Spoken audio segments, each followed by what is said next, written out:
All right. Hello, everybody. How the heck are you? Oh, jeez. Highly unnecessary. I hope you are good. I hope my microphone sorts itself out. It's acting a little bit wonky at the moment. But we should be good. I hope. Maybe. Possibly. Potentially. Oh my goodness. Shout out to Bagel for the 85 months. Ridiculous. The Akuratu anniversary, subiversary. Oh, the Ratus. Kayfabe as well. What's going on? How are you? Damn, you got Mills 210 streams in a row. That shit's nuts. Hulk, yeah, I had a good time with that one. Warrior Jedi Survivor might be the next story-based game I play, but we're not going to start it because of college football coming out this week. So, we'll get there eventually. 6 straight months from Mills. Jesus, yeah, when you put it that way, that's fucking crazy. Do I have a great selection for another edition of Rate This Jersey? Oh, boy. All right, hold on. Hulk, I've paid attention a little bit, but not completely. I'll probably check it out after the stream. All right, top hat, what do we got? The Lawn Cocks. The Welland Lawn Cocks.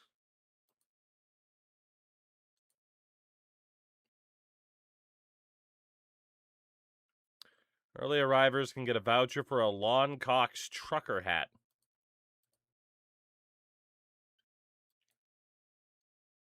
All right. Shout out to the Lawn Cocks. Hulk, I did see that. Yeah, very happy about that. Thought we banned Lawn Cocks in the 90s because they were too dangerous. They're back. The alter ego of the Welland Jack. But yeah, I saw the team name there. But all right, funny enough, this could end up being our last season, and then after that, if it were to be, I actually don't know what we do over the next couple days. I'm still tempted by one of the old FIFA World Cup games, but we'll figure that out. Who knows? I say this could be our last season. I've felt that way a couple times already, and this team can't seem to win. So this team cannot seem to win. Hawks, yeah, my copy of it is to my right, sitting on top of my 360, so it could happen. It could happen. Max experience, 9 months. It's a boy. His name is Timmy. Canada's in the round of 16. Both Canada and the U.S. winning today, World Cup wise. Yeah. Yeah, well, I mean, U.S. not winning World Cup wise. They were showing a U.S. Paraguay game, and my wife's like, "Oh, the U.S. won." And it's like, no, it's an old game. But yeah, Canada getting the win. The win today, final seconds, basically. Good for Canada, honestly. Good for Canada. I do feel like they should have beaten South Africa, but with the way South Africa surprised through the group stage, like, it was hardly a guarantee as to what was going to happen, you know? Hardly. YouTube's a treasure trove of independent baseball live streams. Top hat. Like I said, I can't imagine what your YouTube algorithm is. In honor of Utree's legacy of failure today, which 5 NHL franchises do you think were run the worst since they were founded?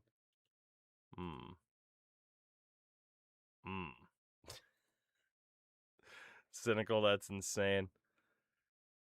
The 5, are we talking modern or all time? I imagine we're talking all time, but I can't say with certainty. All time?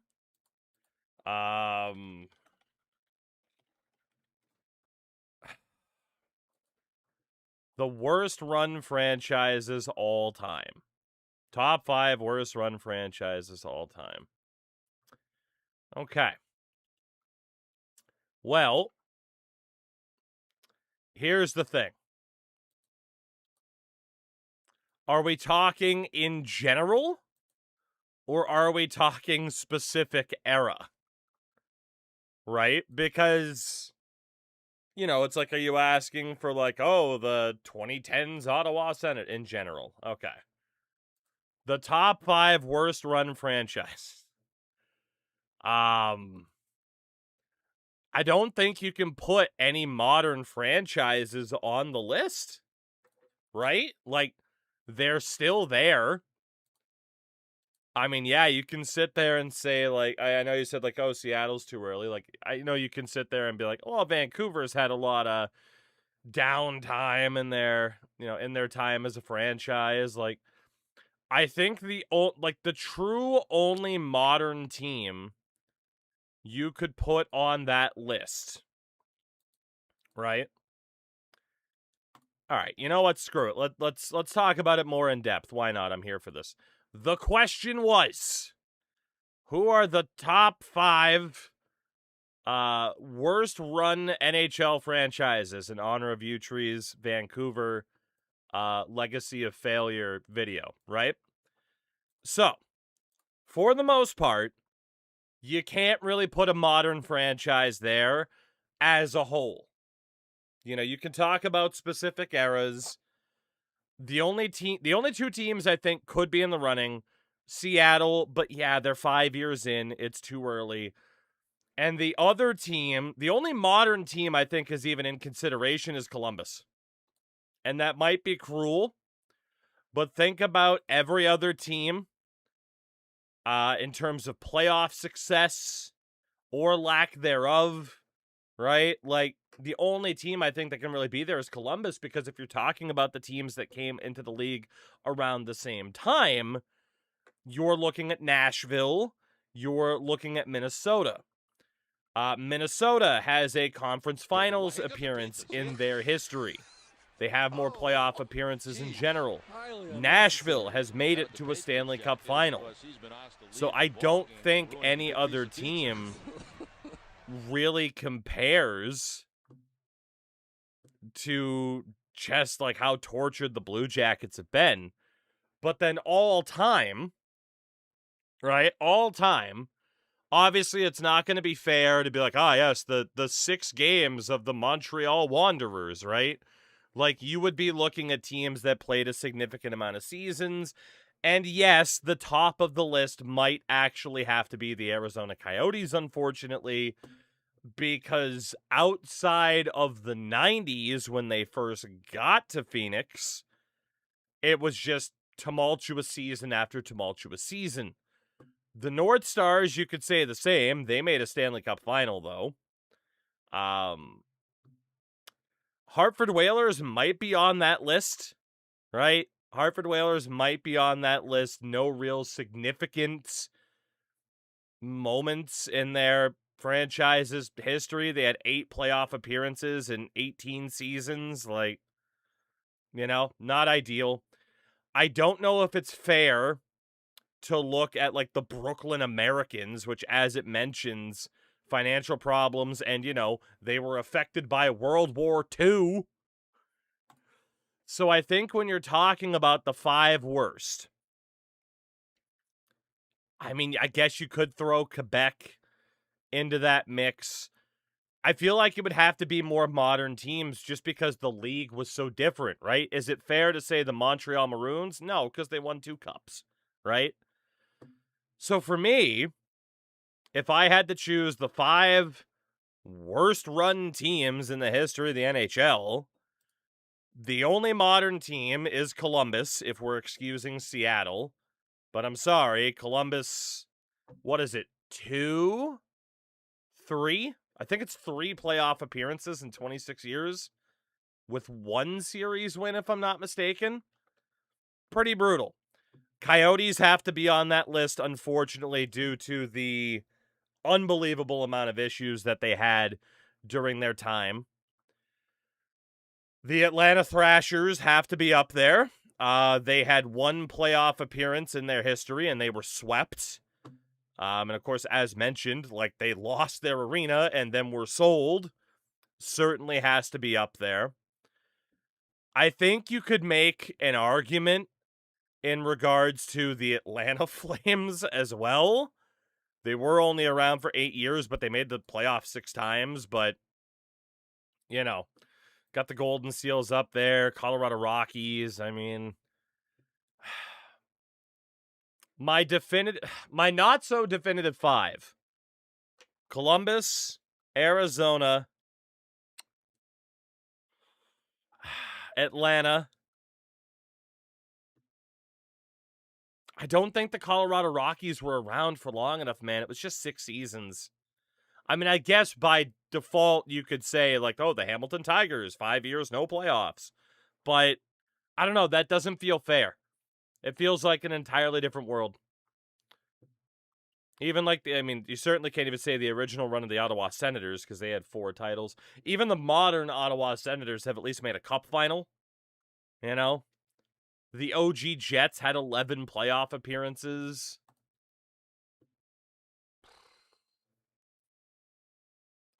Man, I'm having a tough time. I'm having a tough time. The first 3 are easy. Columbus, Arizona, Atlanta, they're in. Dead set, no discussion.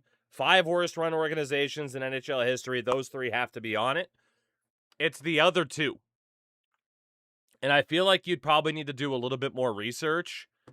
But honestly, I mean, the Brooklyn Americans, man, 17 seasons, just 5 playoff appearances. They probably deserve to be on there. They probably do. And then, honestly, the California Golden Seals, right? 9 seasons, just 2 playoff appearances. Financial issues as well. They moved to Cleveland, and that didn't work. They ended up moving again anyway. I mean, they were only in Cleveland for 2 seasons. So, okay. I got my 5. Columbus Blue Jackets. Now, again, Seattle Kraken, very close to ending up on this list.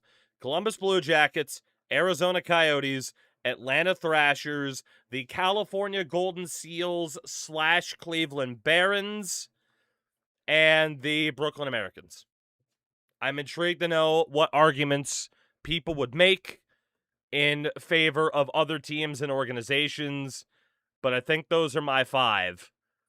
But it's actually a more interesting question than I thought, so congratulations, Warrior. Congratulations. But the Kraken at 6. I mean, man, they're in that conversation, unfortunately. Have you ever tried Red Card Soccer? I actually haven't. I've heard about it, but I've never played it. Can we just say Atlanta in general for the Thrashers and Flames? Yeah, honestly. I now demand all teams act like the Jazz and are forced to keep the exact same name no matter how many. You know, that would actually be pretty fun to look at, right? Baseball fan, thank you for the 88 months on the primer. That's nuts. You know, so it's like if you look at the timeline of the NHL, right? Because that information is out there. So it's like the NHL nowadays would be, you know, you'd have obviously like Utah would still technically count, but it would be the Winnipeg Thrashers, which would be pretty fun. I mean, the Arizona Coyotes would have been the Arizona Jets. Carolina Hurricanes would be the Carolina Whalers. Oilers would stay the same. The New Jersey Scouts. This could be fun for a custom league. You know, Atlanta Flames, Calgary Flames, that stayed at least. Not too many changes overall. You know, the Cleveland Barons would have been the Cleveland Seals, though. The Detroit it would be, I mean, I guess it would still be the Detroit Cougars. They stayed the whole time, right? But there's some interesting ones in there that would have changed. Maybe not as expansive as you would think. Dallas North Stars, yeah. Colorado Nordiques. Winnipeg Thrashers isn't terrible. I don't disagree. Colorado Nordiques would be pretty funny. I'm all on board for the Colorado Nordiques. Perfect modern marketing. The Detroit Cougars. Come with your mom and your grandma. Fun for the whole family. Come support the Cougs. Come support the Cougs. Emperor, what's up? The Danbury Trashers, just because. R.I.P. to at least the initial run of the Trashers. Let's see. So we are just trying to get this team set up. But yeah, like I said, once we are done with this, I'm going to have to figure out what I want to do. We'll figure that out. Maybe the Gems and Busts only draft to glory I've been doing on YouTube. Maybe we'll finish that up on stream. If this were to be our last season, maybe I'll do some Wheel of Nonsense for a couple days till college football is out. I'm still trying to figure out what I want to do for college football, honestly. Like, I don't know if I want to do a team builder out of the gates because it's so expansive this year. I don't know if I just want the story to be about our head coach instead of the team, or if we want to start off with something as in-depth as Pro Rel, you know? Emperor a lot. I'll go over the team before we start simulating again. What about my bribe? Oh, yeah, we were still going to do that, too. I do have that written down. Yeah, you're right. I guess that's what we would do next. That is fair. QC Millbury. You're right. That would be next. Straight up Journeyman might be fun. That's what I was thinking. I feel like if we were to do tiebreaker, if we were to do the Journeyman run, it would give me a chance to learn the game. How much did he bribe? Like 56 gifted subs or some shit like that. All pass or all rush again. Also would be fun. It does take time to set up that playbook, though. So, Hulk, I did not. But yeah, like there's a bunch of ideas. There's a bunch of ideas for what to do with college football. I just don't know what to start off with. But I do kind of like the idea of it being the story of our coordinator, and that way I can learn all the new features of the game, because there are a lot of new features. And it might mean certain challenges we've done before won't work anymore, right? It's always nice when a bunch of new stuff is added, but it also means certain ideas that we used to do no longer work. And we have seen that for other challenges. So, let's see. Jay O'Brien, I want you to be a two-way. Yeah, because Evan Barrett's not bad. Playmaker's fine. Center's fine. Endo, what's up? Jay O'Brien's going to be one of the worst first-rounders in the past. Honestly. I mean, Sergachev, you've seen it, right? Going through these rosters. I don't believe the Flyers even signed Jay O'Brien. I believe you're correct. I believe you are correct. We already looked at Avery Hayes. Hendricks LaPierre. Let's go sniper or playmaker. Top hat, that's insane. But yeah, like I said, we have both stuff to do over the next couple days if this ends tonight. We finished up 007 last night. And college football, I'm open to suggestions for what people are like, hey, man, this would be cool. I'm definitely open to that because there's a lot we could do. But I am leaning towards that idea of the first challenge. Let's just learn how the new systems work, you know? Levkovsky, Rempe, Shane Wright in this game. We added them in my custom roster file back in the day. So they are in the game. But I don't believe they were in the EA version. 007 was fun to catch up on the day after. I had fun with that game. We had the conversation at the very end of the stream. I do think there's a legitimate argument that 007 First Light is the best James Bond game ever. The competition isn't all that high. There's only like 2 other games that could really claim that title. But still, I think they did very well with it, and I'm looking forward to seeing either what they do with the game as it stands, and, of course, a potential, flat-out sequel. I'll definitely be all over that. I had fun with that game. But, all right. As always, we can keep talking about the other stuff. We can. Jake, yeah, actually, here really quickly. Jake's question, will Sony still sell MLB The Show next March? Yes. So a lockout does not stop the games from being released. The NHL games came out during their lockout, still happened. So look forward to sexing more women in the video games. Sliler, yeah, about 4 years is the furthest you can go into the future. It's the best Bond game, but GoldenEye is the best logo. Yeah, so Endo, that was kind of the conversation, right? Is, if you look at the best James Bond games ever, there's 3 in the running.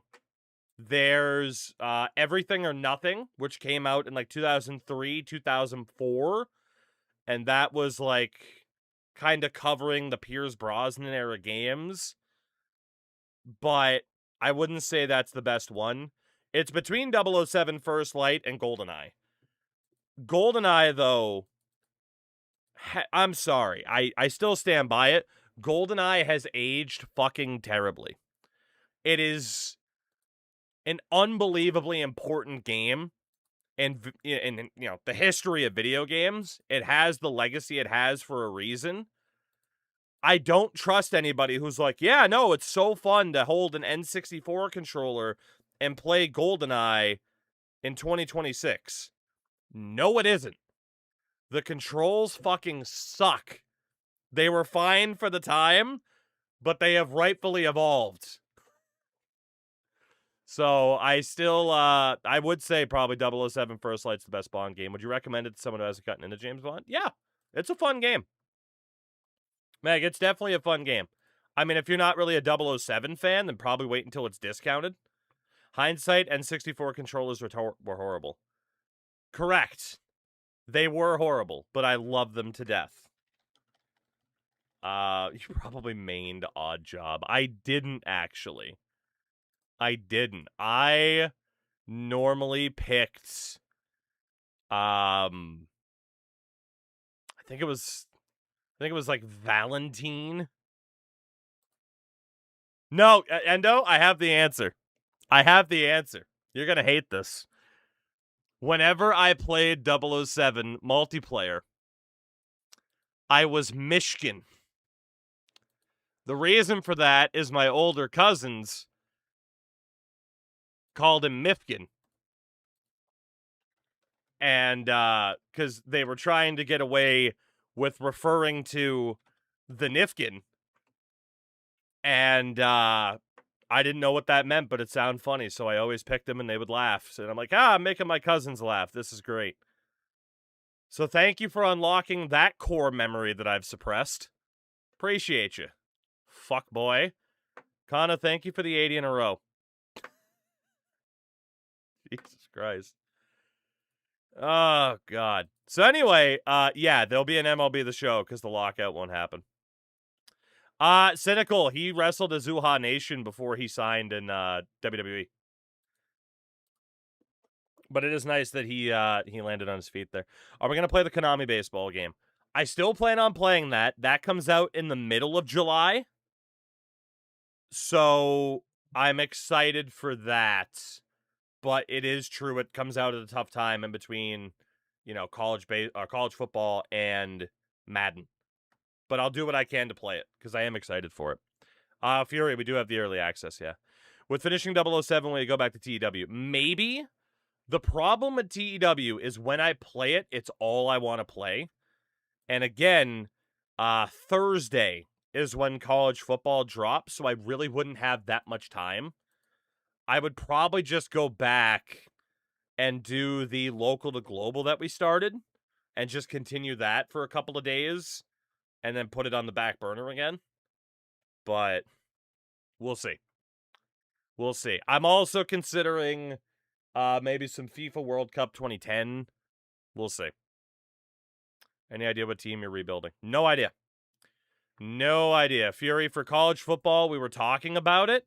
I think there's a very, very good chance we're just going to make our first playthrough about the coach/coordinator and that journey from team to team instead of focusing on one specific team.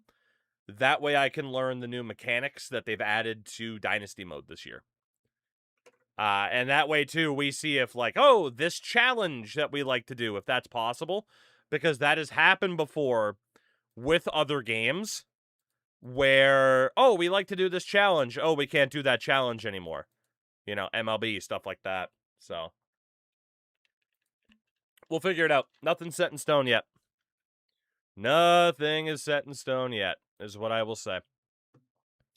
As I was saying before, we can keep talking about whatever, but for now, let's see if this team can win a Stanley Cup, because a lot happened in the offseason. Our new team is Leon Draisaitl, Matt Barzal, and Alvin Geet. Nick Schmaltz, Barrett Hayton, and former fourth-round pick Alexander Khudobin. Joel Farabee, Ty Dellandrea, and Josh Sutter. Neeler, we're trying. We're trying. This team is cursed. We've already lost in a cup final. Nick Baptiste, Alan McShane, and Lawson Krause. Nick Baptiste, no way. Neeler, he scored this unbelievable overtime winner. He's got a permanent spot on the team now. A permanent spot. How do you feel about NIL in college football? They need to have it just because it's replicating what's actually going on, right? But we'll see how it plays out. Defense is Oliver Ekman-Larsson and this beast of a defender in Vyacheslav Denisov that the Blue Jackets were for some reason okay with trading.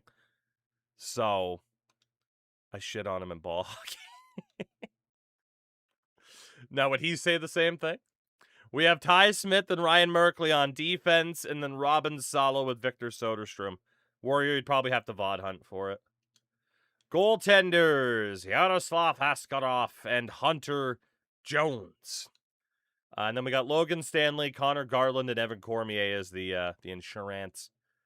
And then the AHL, I haven't fixed this up yet. I don't think we're going to worry too much because most people do have good potentials. But let's make sure other people are in the lineup like they need to be. All right, Henriksen's the loan out. That's fine. So in the AHL, we have Jacob Perreault, who still looks pretty good. IRL Ducks pick, if I'm not mistaken. Yanni Ikonen is still here. He's fine. And Kirill Marchenko is in the AHL, which is fun. Hendrix Lapierre, Evan Barrett, and Avery Hayes. So certainly a mix of prospects that made it, kind of made it, and did not make it at all. So, you know. Jake, yeah, I imagine we'll play it when it comes out. Cam Morrison, Jay O'Brien, and Will Lockwood. Bunch of guys who didn't make it. And then Jacob Olofsson, Maverick Bork, and Roman Korpan, who was a first-round pick of the Flyers in this generated. The defense, Tyler Klevin, who didn't pan out. Emily Rasanen, who didn't pan out. Adam Ginning, who didn't pan out. I kind of did. Anton Olsen, who did not pan out. Ryan Johnson, who kind of, sort of did. And then Drew Hellison, who kind of has. Klevin did pan out. How dare you? How dare you sit there and tell me that Tyler Klevin is good? Let me shit on Ottawa, damn it. Nah, Tyler Klevin's fine, though. He's fine. Eventual team builder, Bloomless Dynasty. You can customize the stadium, update your jerseys. Yeah, so that's going to be one of the cool things about college football this year, is you do have the ability at the end of a season to, like, update your stadium. So you can go from having a really small stadium to building up there. Oh, this is a shit on Ottawa stream. Not quite. Not quite. I was just trying to see if I could get you riled up. Hard to say regular NHLer didn't pan out. He panned out. He just wasn't as good as he was expected to be. Where's Kaprizov? We traded him somewhere. I don't remember. Kaprizov is gone. Keller's gone. Like, we had quite a few people that we had to move out. I don't know if the transactions will still show it. It should. Bunch of people to Tampa for a first. Kaprizov, Ulinen, bunch of people to Dallas for prospects. Morgan Frost went to Columbus. Tom Wilson went to Anaheim. Clayton Keller went to Minnesota. Jacob Chikrin to Vegas. Addison Johansson to Winnipeg. Spencer Knight was an entirely... No, yeah, Spencer Knight went to New Jersey. There you go. Those were all of our deals. So, there was a lot. A lot. But we should be able to win a cup here, I hope. Please, God, let us be able to win a cup here. We'll put up a prediction for the win total. Why not? If you want an incredibly depressing book. Nope. No thanks. Hey, do you want this incredibly depressing? No. No, I don't, actually. Thank you. Things are depressing enough. I don't need any extra help. In the depression market, we're fine. Okay, calm down about the Clevin thing. It was a joke. Jesus. Got some vehement Tyler Clevin defenders hanging around in both YouTube and Twitch here. Good Lord. Good Lord. Good Lord. The entire Clevin family is here. What do we have for ratings on our team this year? I haven't even looked yet. The Draisaitl trade was at the draft, too. Yeah. Yeah, Ripley, I'm aware of the book. I just, have no desire to read it because, no, it doesn't sound fun. Yeah. All right. Oh, shit. Did we update our scouts? You know, my least favorite thing to do, and no, we didn't. Fuck. All right. We need an SHL scout. And then we got to cut some people. Because we were only going to do a handful of scouts because we needed some sort of self-imposed challenge. Even though that idea kind of disappeared real fast. All right, buddy, you're going to Scandinavia. Have fun. All right. Let's get rid of Smithson. And let's get rid of Chyzik, whatever the hell it is. I don't even know. Maybe one day we'll get the ECHL in franchise. You know, the ECHL has been in this game for about a decade now, right? You know? It's been there for about a decade now. So, maybe don't hold your breath on that one. It would certainly be nice, but maybe don't hold your breath there. Oh, goodness. I hate always having to clear out the block, too. It's so annoying. That still happens to this day, too, where the game's like, oh, hey, we updated your trade block for you. Cool. Did I ask you to do that? No, I didn't, but I guess thank you for doing it anyway. How many first-round picks do we have? I think it's 5 or 6. Barrett. Get good, scrub. Draisaitl. Get good, scrub. He's upset by my assertive tone. Oh, yeah, we traded all your good players, right? It's really great for making jerseys initial and HUD if you're one of those freaks. That's about it. Yeah, basically. That's all the ECHL license is really used for, outside of being like, hey, it's in the game. Which, you know. I mean, cynical both. Why not both? Holy shit. 8 first-round picks, actually. We ended with 8 first-round picks. Excuse me. I was incorrect. That happens every once in a while.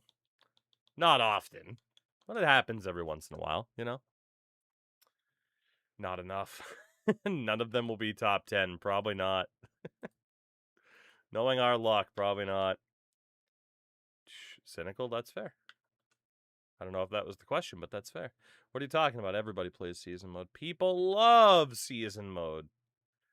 The children yearn for season mode. And the minds. All right, we're going to get Robin Salo back in this lineup. Sorry to Connor Garland, you're out of here. You're out of here. Well, at least we have a good record to start a season. Normally we suck. Everybody's dying. Everybody's injured. God damn. Let's go best lines at the NHL level. It's fine. This team might be able to hit the wins record, though, if we keep up this pace. Pretty sure EA just includes season modes so they can do a sim at the start for social media clicks. I mean, that is a logical conspiracy theory. I'll say that. I would love to see their numbers on how many people actually play season mode. If it's not the least played mode in the game, I'd be pretty surprised. You know? But who knows? Maybe. Maybe it'd be fine. All right, Heaven's Basement. You have some good songs from prior NHL games. That's not one of them. Robin Salo loves going to the hospital. It's fine. Our third pair defender can be made out of glass. It's fine. Tyler Clevin got hurt again because he's a bust. That's right. I said it. And we just lost Askarov to a concussion, so somebody hit our goalie. That's fun. That's fun. We love concussions. I occasionally dabble in season mode only to play as my local OHL team. I mean, it makes sense. I mean, that's also the only way you can really play with said, with said team, right? So, that makes sense. Got ran over in practice. Now, William Nylander just fired a slap shot at his head, as he is oft to do. What are your thoughts on the Peterka trade? So I did put out a video on the YouTube side of things that you can check out if you want, more in-depth thoughts. The short of it is a necessary trade. Because Pasternak, McAvoy, Swayman, they're all getting older, you got to keep trying to win now before those guys age out. And Peterka can help that. Can. Don't know if he will, but he can. So many injuries. So many injuries. Oh, my God. Did I ever play any of the COD Gears of War games growing up? I did. I was a pretty regular, I wouldn't say avid, but a pretty regular COD player up until after the first Black Ops is when I was like, all right, I kind of want something different. And I got really, really into Battlefield, which is still my FPS of choice, but I just haven't been feeling FPS games for a while. Played a lot of the first 3 Gears of War, and then kind of got my fill of that too. Gears of War 2, though, was still one of my favorite games of all time. So, there's that. There is that. In what round does a player stop being a bust and the team is happy that the pick played any NHL games at all? 4+? I would say that's fair. Once you get to about the 4th round, especially the 5th round, you're like, okay, if any of these guys get any NHL time with us at all, that's a success. I'd agree with that. I think that's fair. We've had so many injuries, we should just go look at the stats. I didn't think Khudobin would be leading our team, but unless it's a goalie. Yeah, I mean, goalies under different rules for sure.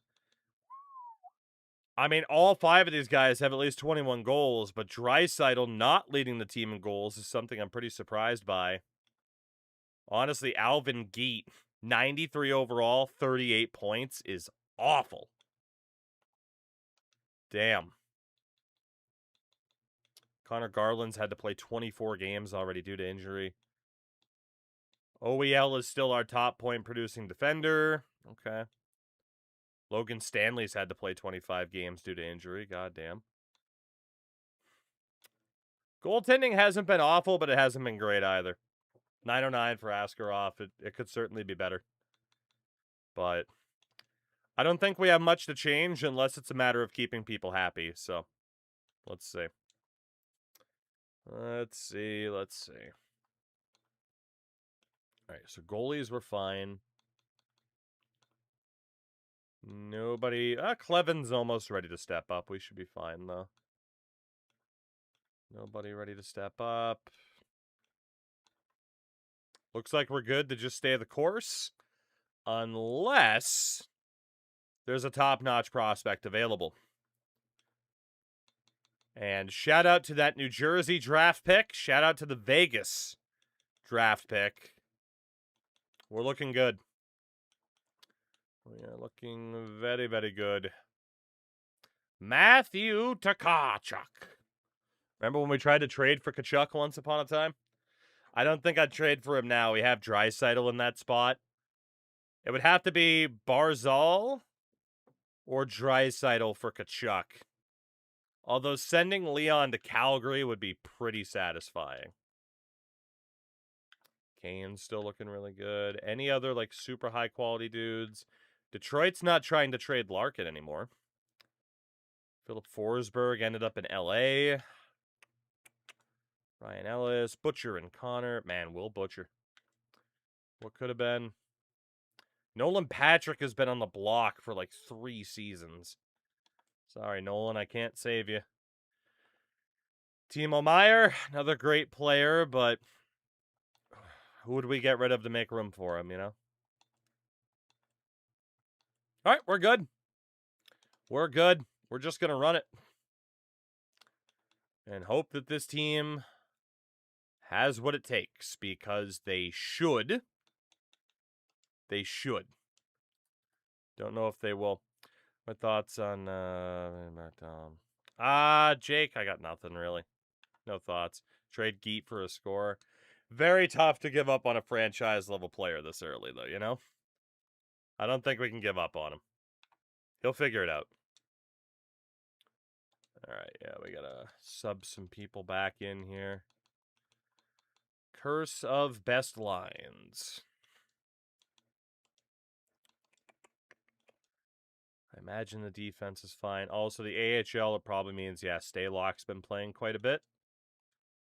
We'll get Larson back in there. So many injuries all the time. All the time. Not really worried about LaPierre coming back in. It's fine. We're going to hit 50 wins, which we didn't last year, so that's a good sign. Hadobin got hurt.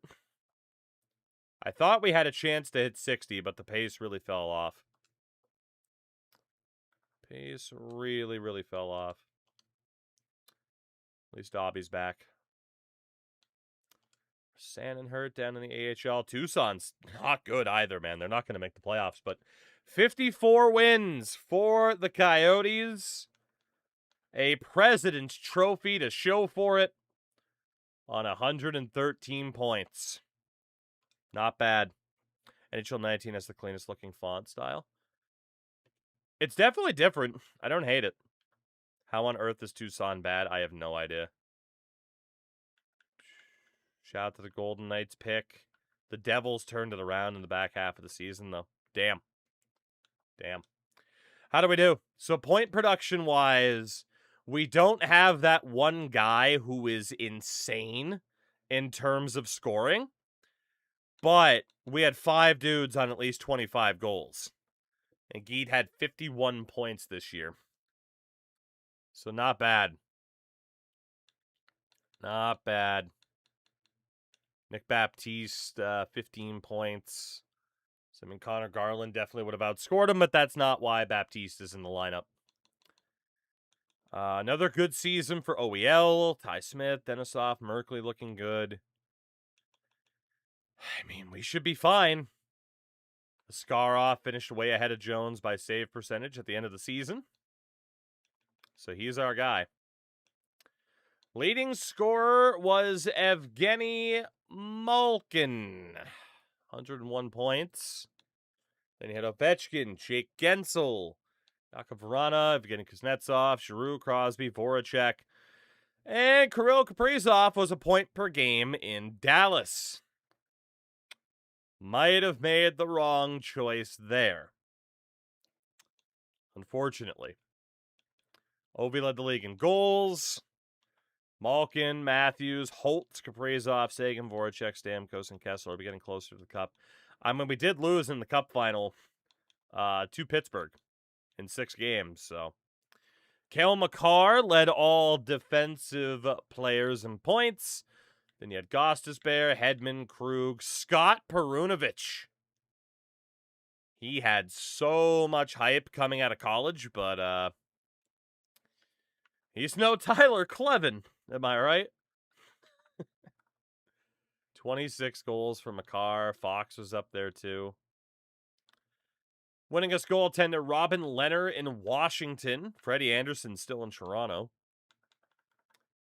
11 shutouts for Lehner. God damn. Top save percentage. Jesus, man. Pays to be problematic, apparently. And Alexander Khudobin should win the Calder quite easily over Joshua. Phil Tomasino, Alvin Geet, Matty Beniers, Cole Caulfield in Vancouver. Johnny Gruden, Mats Magnuson, Kai Ramo, Josh Norris. We have for rookie goalies. A lot of rookie goalies getting some game time.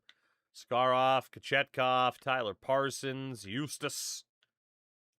Fair enough. Dan Vladar. Flyers legend.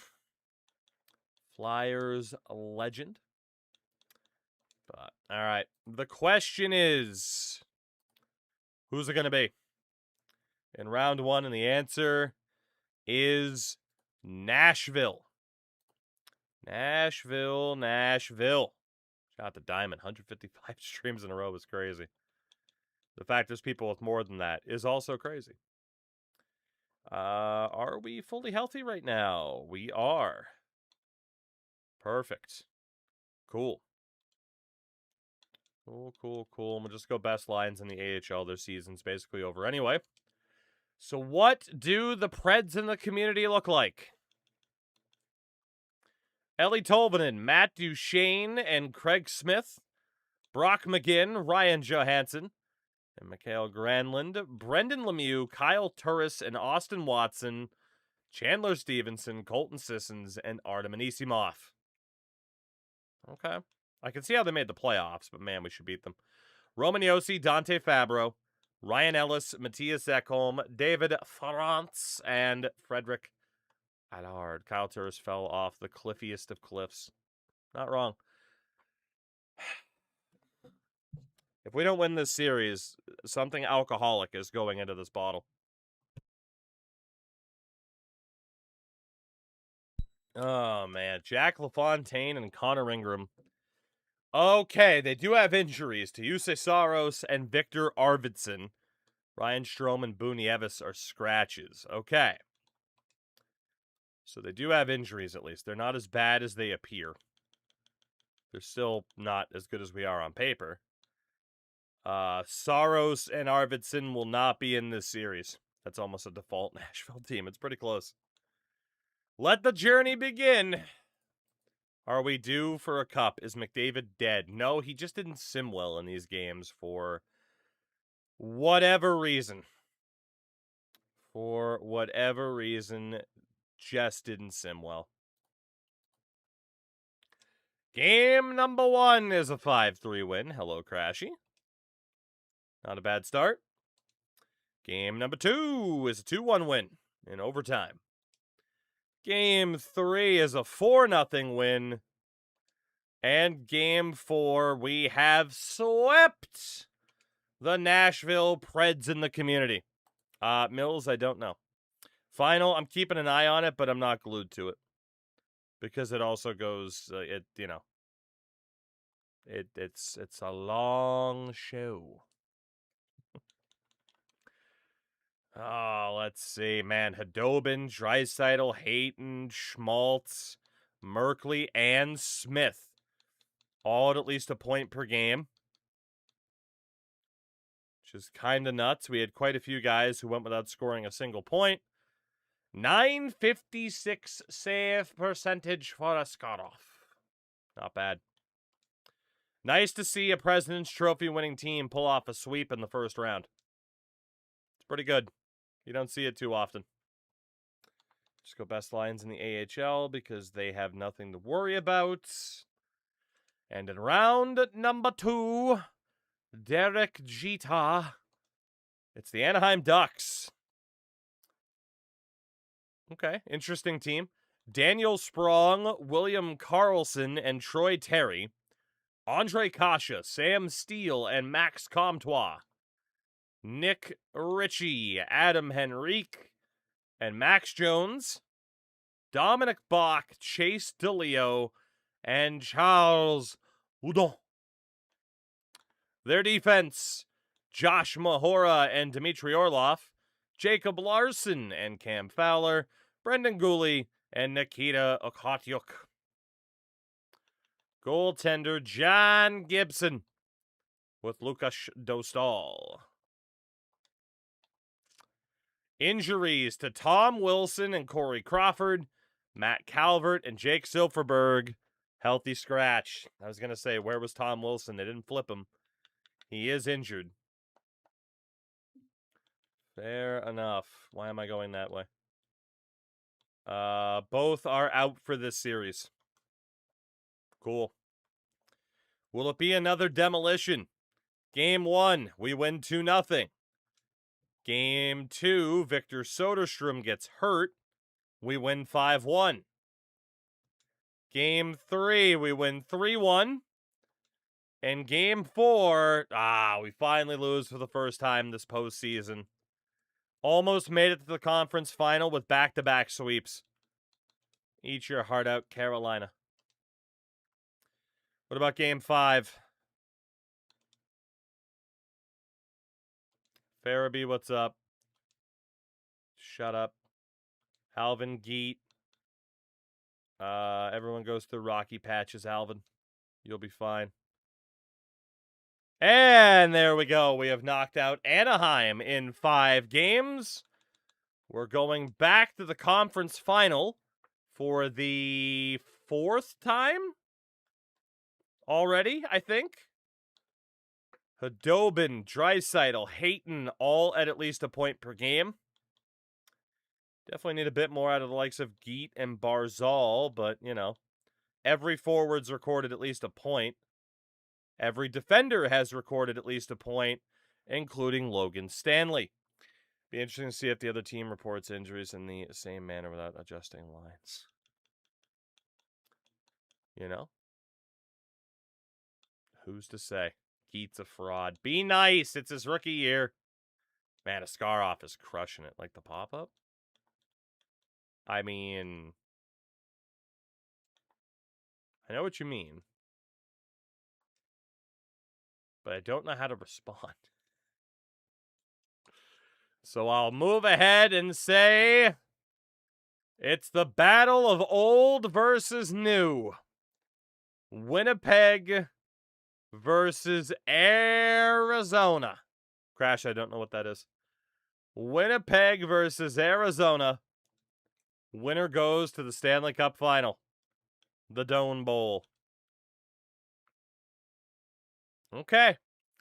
Christian Vesalainen, Mark Scheifele, Patrick Laine, Ryan Dzingel, Brian Little, Nick Ehlers, Alex Iafallo, Devin Shore, former UMaine Black Bear, and Alex Chason, Blake Wheeler, Brandon Sutter, and Adam Lowry.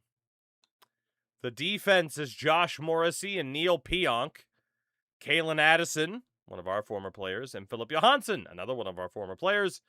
Dustin Byfuglien is with Moritz Seider. In goal, Connor Hellebuck with backup Talon Boyko because Eric Comrie is injured. They have Andrew Kopp and Marcus Granlund as healthy scratches. So you got to look at Hellebuck's numbers so far. Okay. Game 1, 3-1 win. Game 2, 3-0 win. Game 3, a 6-2 loss. Okay, settle down. Game 4, a 2-1 overtime win. Game 5 is a 2-1 overtime loss. Game 6, the Arizona Coyotes will play the Washington Capitals in the Stanley Cup Final. Draisaitl has taken over our team lead in scoring. So we definitely stumbled a little bit more throughout that conference final. I can't believe Ty Dellandrea doesn't put up points. That guy doesn't put up points? That is absolutely crazy to me, but okay. And defensively, it's Merkley leading the way in production. Hey, remember that cool Ovi goal bowl? Yeah. Scar off a 955 save percentage. One series to go, perhaps. What do the Washington Capitals look like? Jakub Vrana, Evgeny Kuznetsov, and Alexander Ovechkin. 14 points for Vrana, 18 for Kuzi, 20 for Ovi. Second line is Alexander Radulov, because you cannot have enough Russians, with Nick Merkley, former Coyote. Crash, we already have one live. And Alexander Holtz. Third line, Tyler Benson, with Marcus Davidson and Andrew Shaw. A fourth line of Brendan Leipsic, Lars Eller, and Dylan Cousins. Okay. The defense is Martin Fehervari, who's only played 4 games, apparently, and John Carlson. Damn.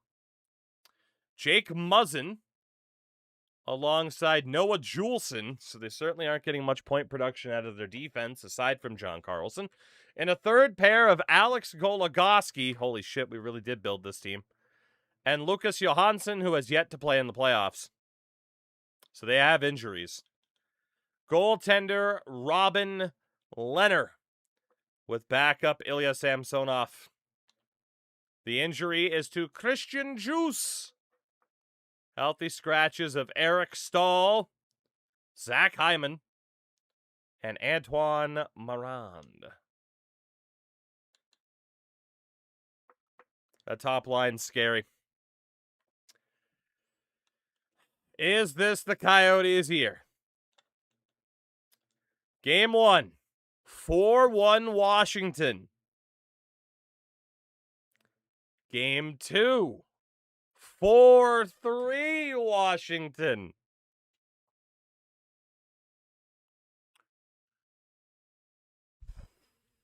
Methinks we'll switch up the sim formula here.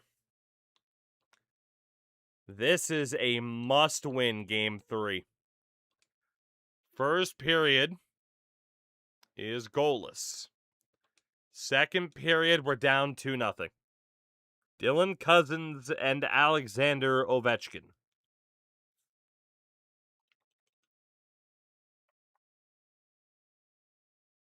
We need goals here, boys, please. Sutter, offset by Kuznetsov.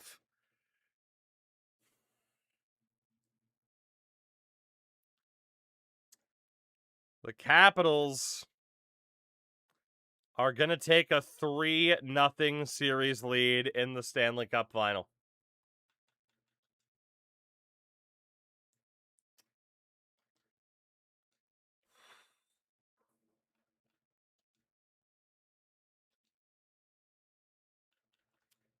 Not ideal. Not ideal. God, do we throw Hunter Jones out there to hope for the best?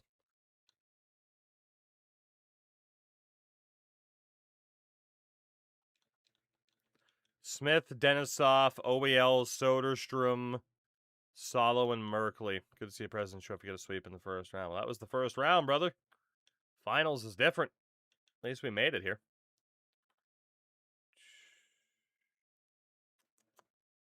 I think we'll stick with the scar off, but he has had trouble. Let's go to Hunter Jones.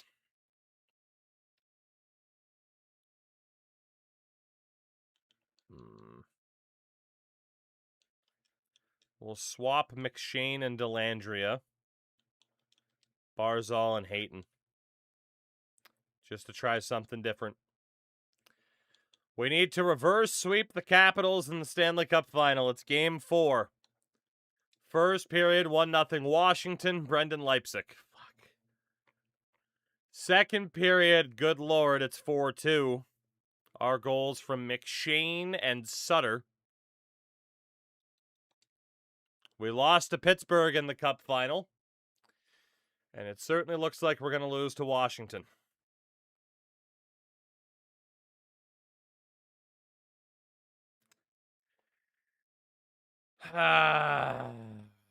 Krause gets one back. We have time. We have time. It's not over yet. There is time. Come on, gentlemen. You can do it.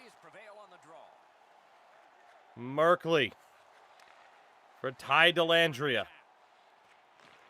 To Baptiste and Delandria again. Delandria for Baptiste.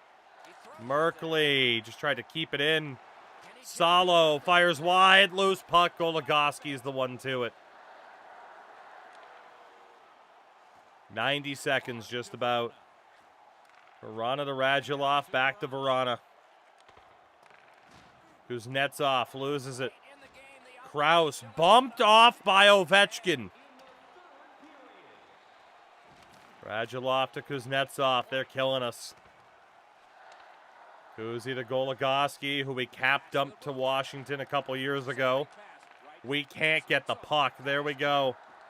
Krause, you just got to deal with it. It's a fire wagon change, and we're trying to get the goalie out there. He dumps it in, waits for help. Radulov turns it over. Geet in front! What a save by Leonard. Benson loses it. Denisov to Krause, just throws it on. Saved by Leonard. Kuznetsov to Goligoski. Krause scores! Lawson Krause. Woo! What an effort from Lawson Krause. Both sides of the ice. Second goal of the period. And we're not dead yet. Just mostly. Woo. Lawson Krause, baby. Let's go. We're not dead yet. Oh, Denisov for Smith. Smith sends it around. Schmaltz can't hold it. 3 seconds. Barzal turns it over. We're going to overtime in Game 4. Win and we survive. Lose and the Capitals win the Cupski. Damn.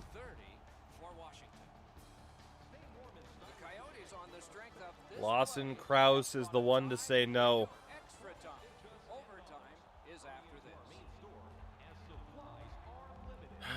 Coyotes still alive, at least for the moment. If we could score on a power play, it looks like we'd be all right. Winning goal for Nick Baptista. Oda Baptista. The Frank Grimes overtime challenge. Here we go. Here we go. We have begun sudden death overtime. Denisov nearly went right through. Kuznetsov for Verana. He gets lit up. Geet loses it to Ovechkin. That was close. Ovi does get it away from Geet. Sends it low to Kuznetsov. Back for Carlson. Ovechkin. Hayton trying to finally settle it. Kuznetsov takes it away again. Ovi turns it over to Hayton. My God. Denisov carries in for Geet. Draisaitl couldn't handle it. Smith scores! Ty Smith wins it in overtime. There will be no sweep in the Stanley Cup final. Ty Smith. Pucks on net. It looks like it banked off the man in front. Oh, yeah, definitely off of number 12's skate. It had to have been. And the Coyotes live to fight another day. At least one more. At least one more. What a third period for Lawson Krause. Oh, yeah, it was almost deflected, but off the skate. If it was deflected, I don't think it's going in. Just a very, very fortunate bounce. But we're still alive, at least for one more game. Gotta take what we can get, you know? Oh, boy. I mean, Askarov should be back in. It's not like Hunter Jones did much in that game. So, yeah. Askarov back in aside from that. Matt, you know...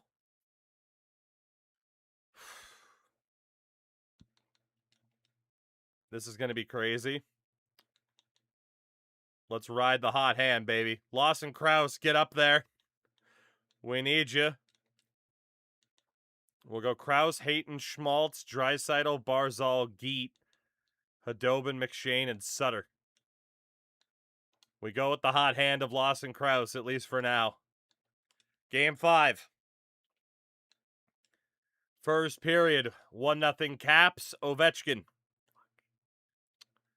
Second period. Well, we'll always have Game 4. We'll always have Game 4 where we didn't get swept and denied the Capitals a chance to raise the cup on home ice, you know? They've never done that, and they've still never done that. Fuck. Well, let's go see a cup get raised in Arizona again. Pittsburgh raised the cup here last year. And looks like Arizona will again be the site, as the Capitals are going to do it this year. Eat turns it over. Got 3.5 minutes to work. Geet couldn't pass it in front. The nondescript Arizona arena, indeed.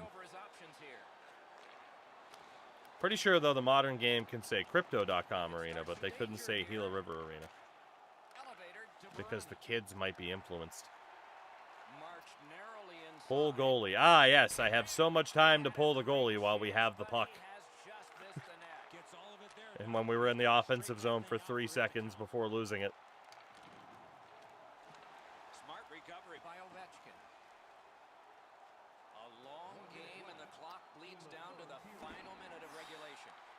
Loose puck blocked off by Guys, we need 2 Alexander goals. Ovechkin. You're killing me. Off a body. Muffin towards Askarov. And the referee's whistle. And a defensive zone draw. At least we didn't get swept.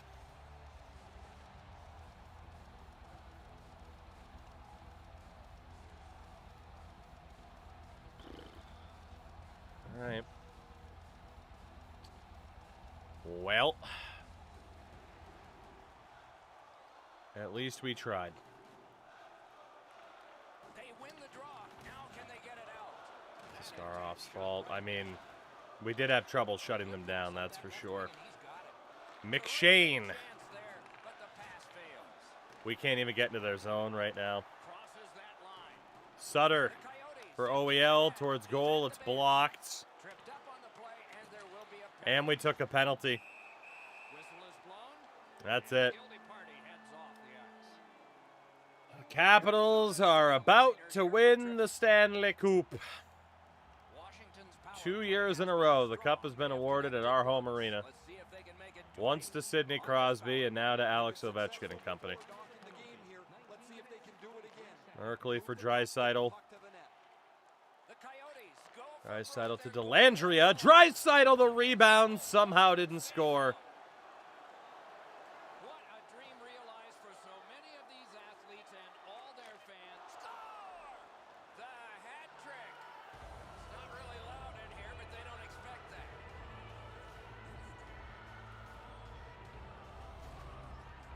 As we give up the hat trick to Ovi. Specifically fed him the puck. Top team in the regular season. 8-1 record Washington's won that to the faceoff. conference final. We won that series in 6 games. The game is over. The championship is won. They've done it. They've done it. This is the ultimate dream, and they've realized it here. But the losers, some of these guys may never get another chance to go after the Stanley Cup.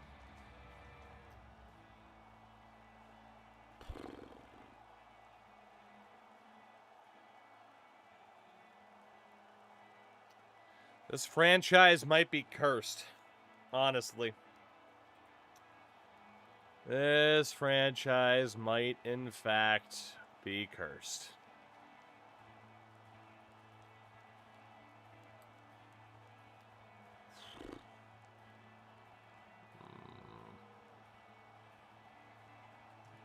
There's much to be said for being a humble winner and a gracious loser. This series is so bitter. It is so hard to play. Damn. Yet your celebration gets put on the back burner. I don't know what else we're going to have to do to build a winner. Team that you've just beaten on a hard-fought series. Don't know what we're going to have to do. So we've lost in 6 in the Cup final and now in 5. Correct. The man-chosen playoff Ovechkin wins the Conn Smythe. Boy, is this ever well deserved. I'm always interested in the way the player reacts to getting this trophy. It's almost like they want to get out of there so they can celebrate the Stanley Cup. You've been selected as the best player in the playoffs, but really all you can think about is that your team is champions. Oh, hey. Boy didn't win the Conn Smythe in this era. I know, right? I know. It's often said it's the hardest prize to win because it takes 8 weeks. And by tradition, the captain is the first to hold it high. I remember as a kid watching Johnny Busick, the captain of the Boston Bruins, hold the Stanley Cup above his head. I thought it would be the coolest thing to do. Look how proud and happy the captain is here tonight. There's always interest in how the I Stanley hate it Cup here. is passed, player to player, and they 2 years in a row, the cup is raised on our home ice, and we didn't win either damn series. that 30-pound trophy really weighs. That's it. We're moving to Utah. With a dislocated shoulder.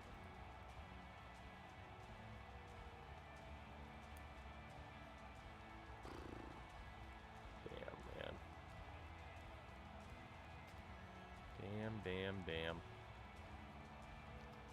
Alright, take the picture already. I'm trying not to be a poor sport. But how many people did we fucking send to Arizona? Yeah, Alex Goligoski gets to raise the cup here after we traded him as a cap dump.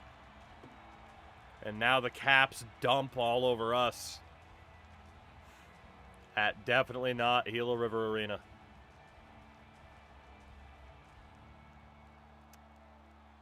Dylan, I'm so glad that's an You emote. play That's that tremendous. hard and that long. You get your names on a trophy, rings on your fingers, Well, we got at least one more season, don't we? evidence At least one more. of it all. See, when people are like, so hey, what are you going to do after this is done? Oh, you think this is ending anytime soon? You think? God God damn, dude. Our scoring just dropped off a cliff. It just dropped off a cliff in those final 2 rounds. We still had enough to win the conference final, but yeah, just did not have. Like, I'm sorry, but when Alan McShane is putting up more points than some of these guys, like, that's a problem.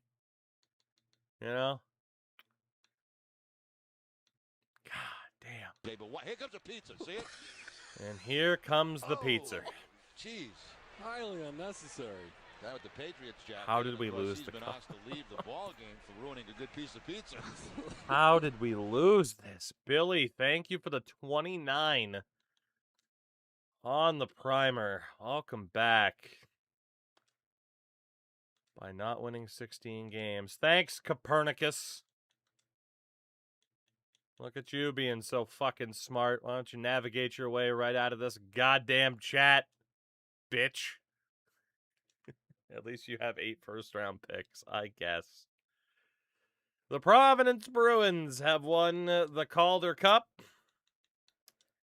We were so close, yet so far. Washington went through Columbus, Philadelphia, and Toronto. Billy, I'm doing pretty good. Doing pretty good. June's been a pretty good month. Still won't win the lottery. Yeah.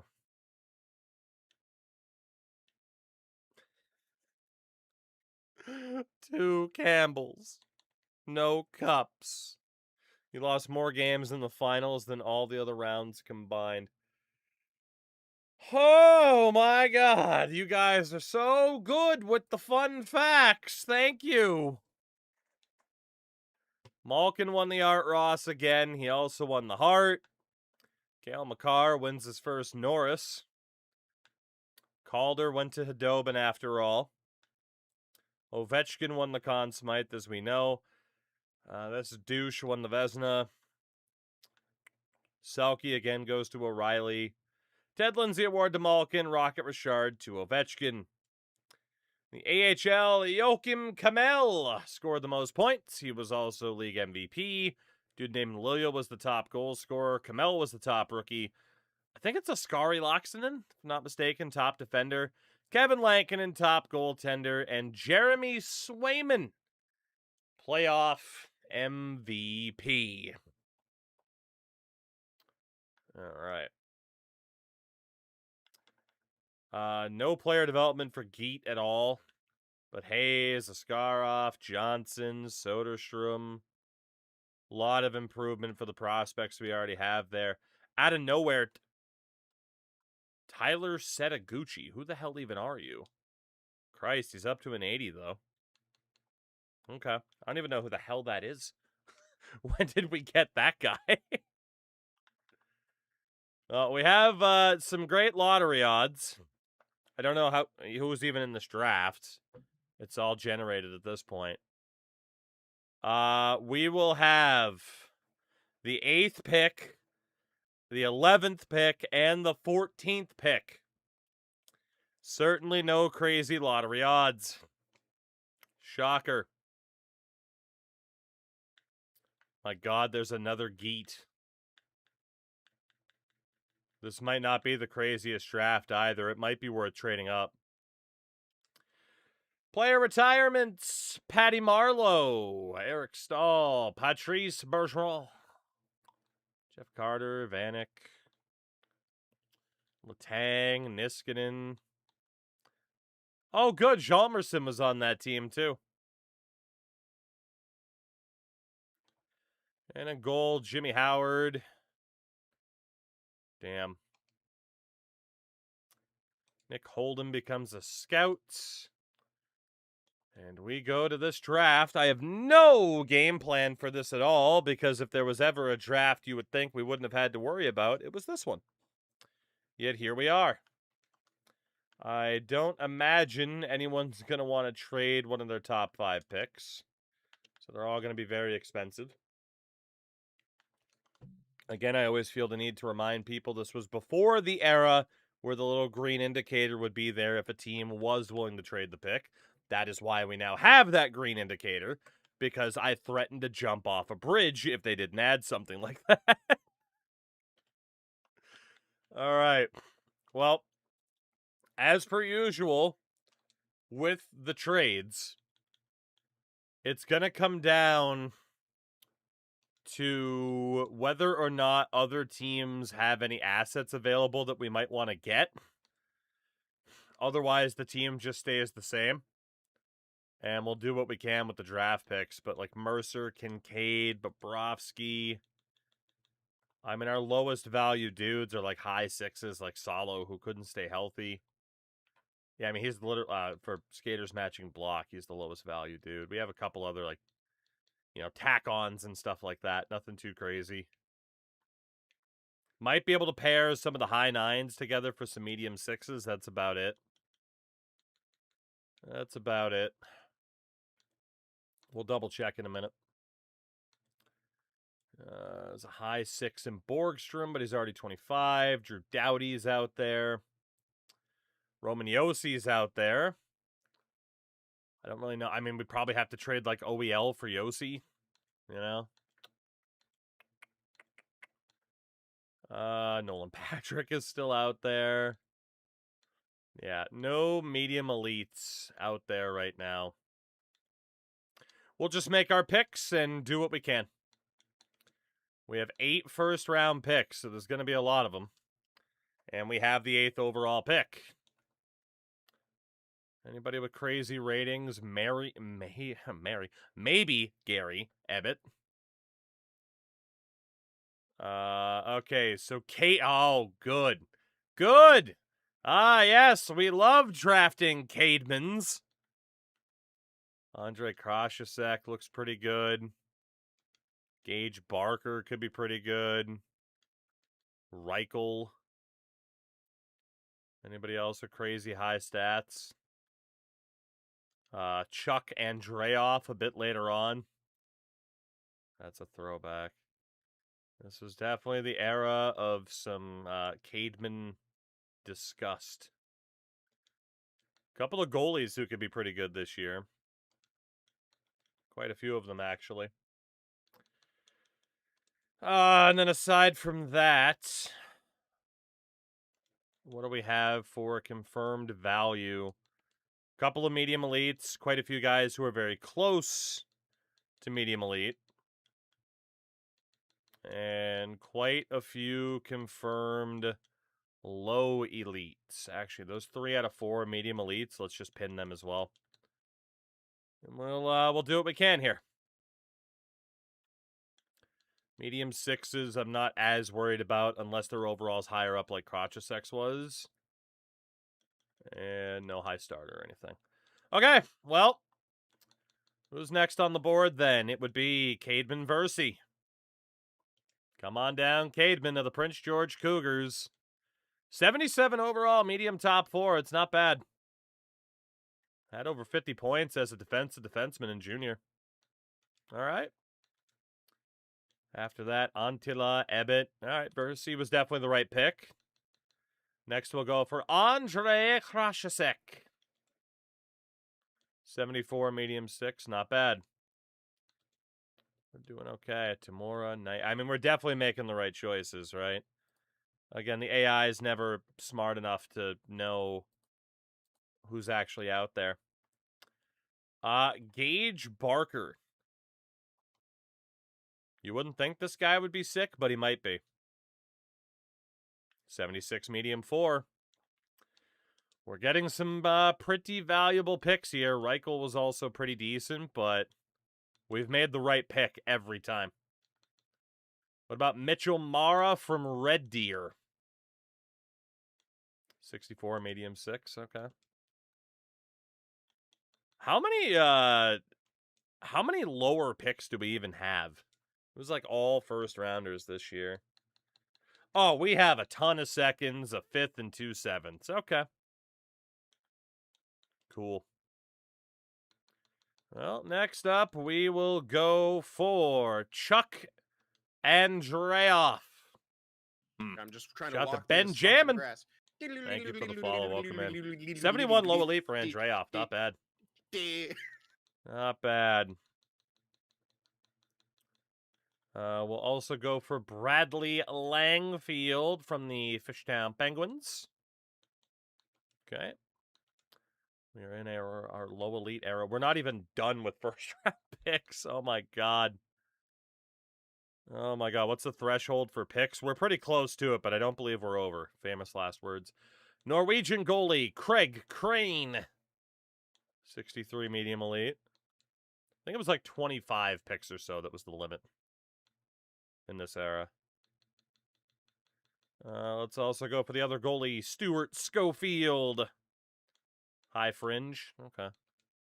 Bit of a waste, but we'll be fine. Second round. Every time I hear that follow word, I'm thoroughly impressed by Sin's ability to do the Pokemon battle sound. That's why I had to save it. It's like, that was really good. Nicholas Bannister, another medium elite goalie. All right. You can almost draft a whole team. It's true. Oh, man, we got a bot message that says, tired of streaming to 0 people? Let's change that. Tired of streaming to 0 people when there's nearly 200 people between Twitch and YouTube watching the stream right now, by the way, which thank you guys. That's fucking nuts. We're playing NHL 19 in 2026. What's the matter with you all? Simon, what's going on? How are you? Death to AI. Death to sports entertainment. Oh, Taker, I approve the message.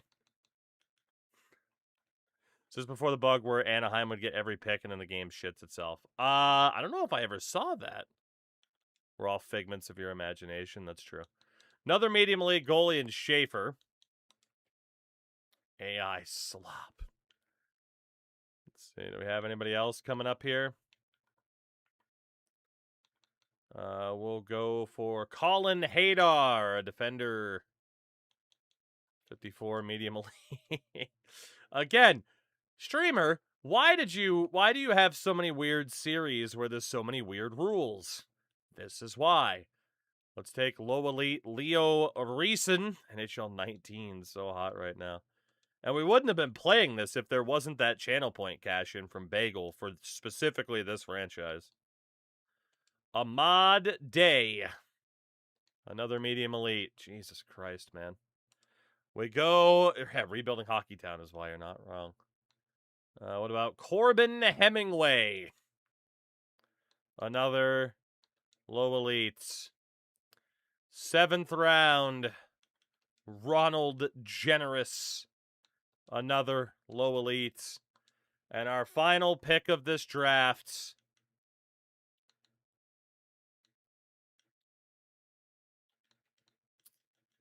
Who do we want to go for?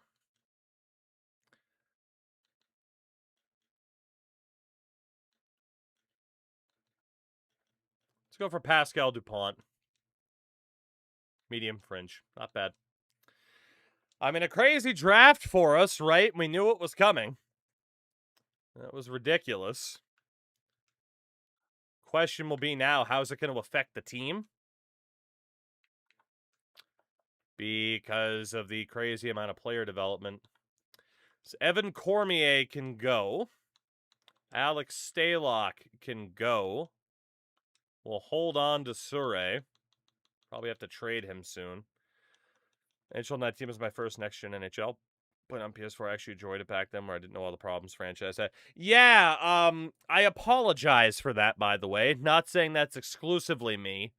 But that is one thing I kind of regret. Is talking so much about, hey, here's how the mode could be better. Because then it gets people to, like, hyper-focus on that instead of just enjoying the game mode for what it is. So, my bad. Tampering with 26 rosters while I watch, preparing mentally to not buy 27 for the next 3 months. That's fair. I will say, by the way, for NHL 26, at least on the Xbox side of things, there will be one more Vasi Tactics Tugi a couple of days into free agency. So that's coming up as well. Which I'm also kind of looking forward to myself because of all the trades. But then I remember it's NHL 26 franchise mode, and you have to conduct 1 million conversations, and that's not as fun.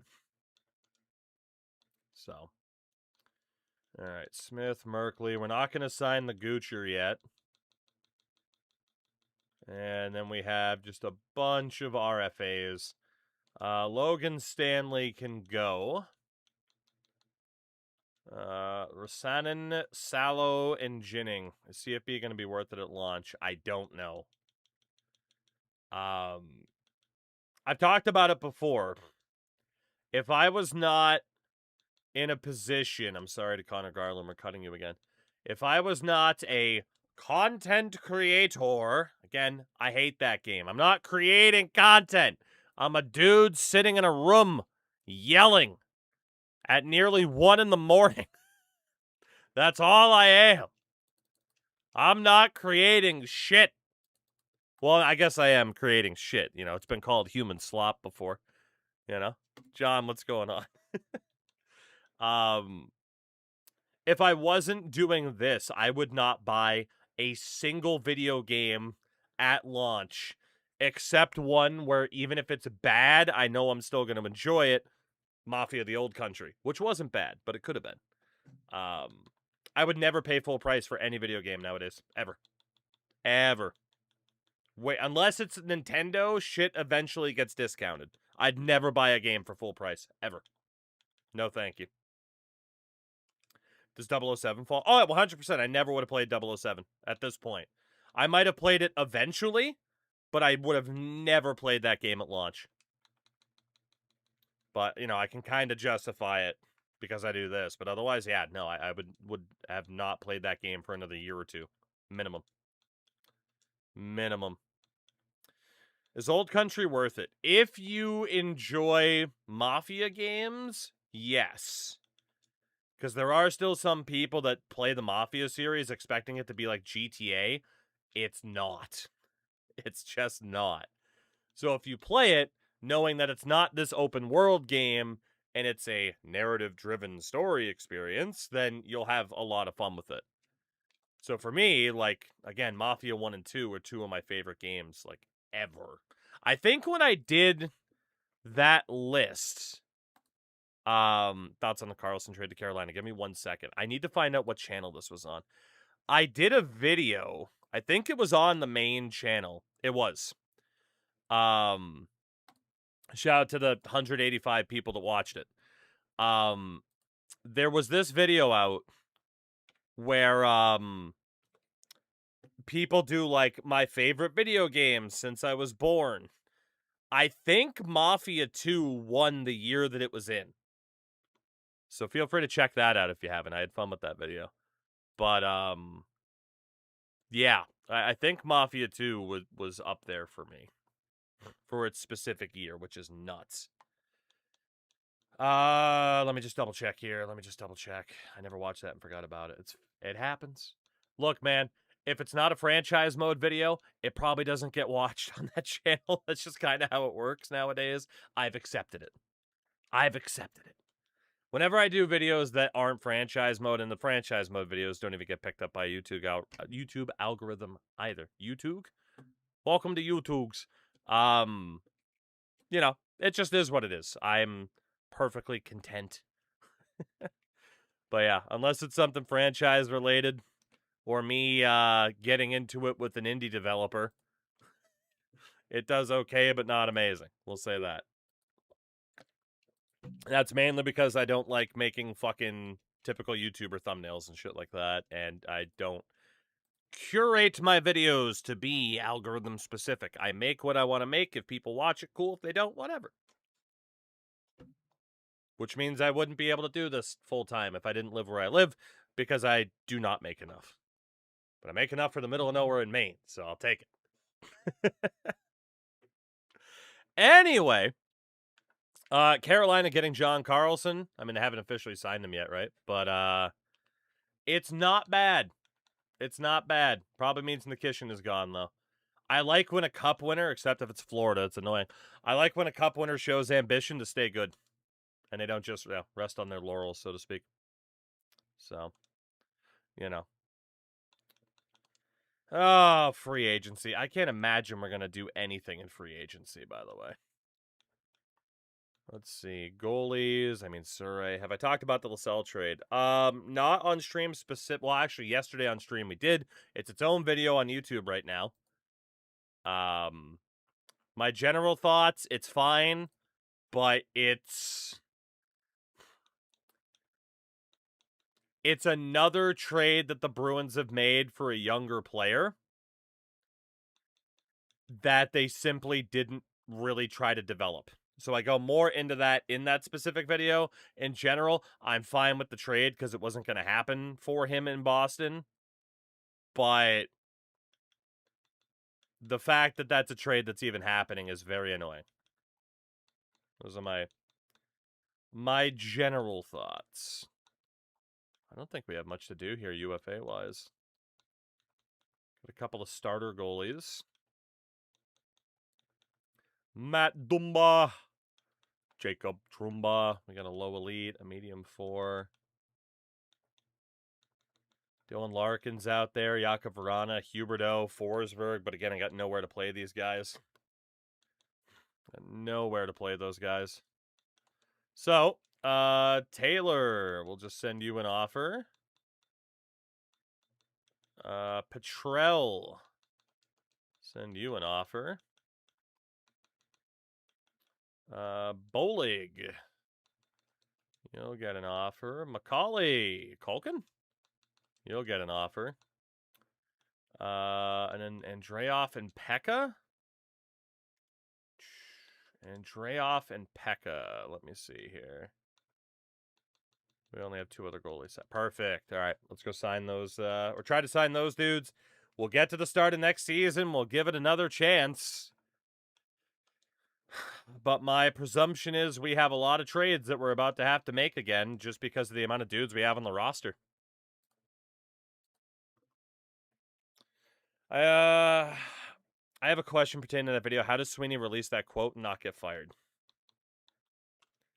Boys Club, man. Boys Club. Like, the problem is, I am not even, like, inherently, like, I am absolutely anti-Sweeney. I'm not. But for all the good,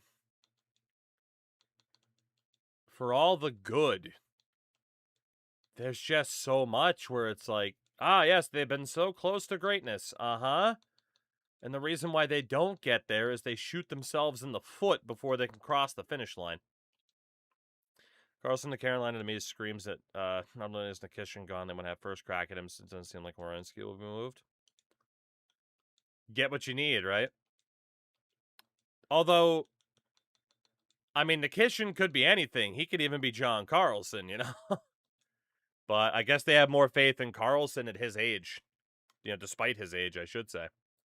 So. Which, I mean, he has the resume, but got the CFB Madden combo thing. I don't care about the 4 to 5 days early access to that MVP thing. That's fair. Which, again, I would never worry about myself, but, you know. Streamer. Be worse than yelling into your mic. It could be me and be making obscure lower league teams for 20-year-old football tabletop games. That is fair. That is fair. Thank you, J-Rod, for reminding me that it could always, always be worse. Appreciate it. Can you have a successful tenure without winning a cup? Yes. Yes. But obviously it helps when there is that success. But it's like, you know, the Bruins made it to 2 cup finals under Sweeney, have had the best regular season record of all time. Like, it's tough to say, like, he's failed, because I don't think he has. But at the same time, he hasn't achieved the success they probably should. You know? It shows if Science Carolina is more of a destination. I mean, winning a cup, Casaro, makes them more of a destination. But I get your point. But yeah, even teams like Carolina, if you have success, you're still going to be fighting the tide of what's going on in the NHL in terms of these tax-exempt states. So, We shall see.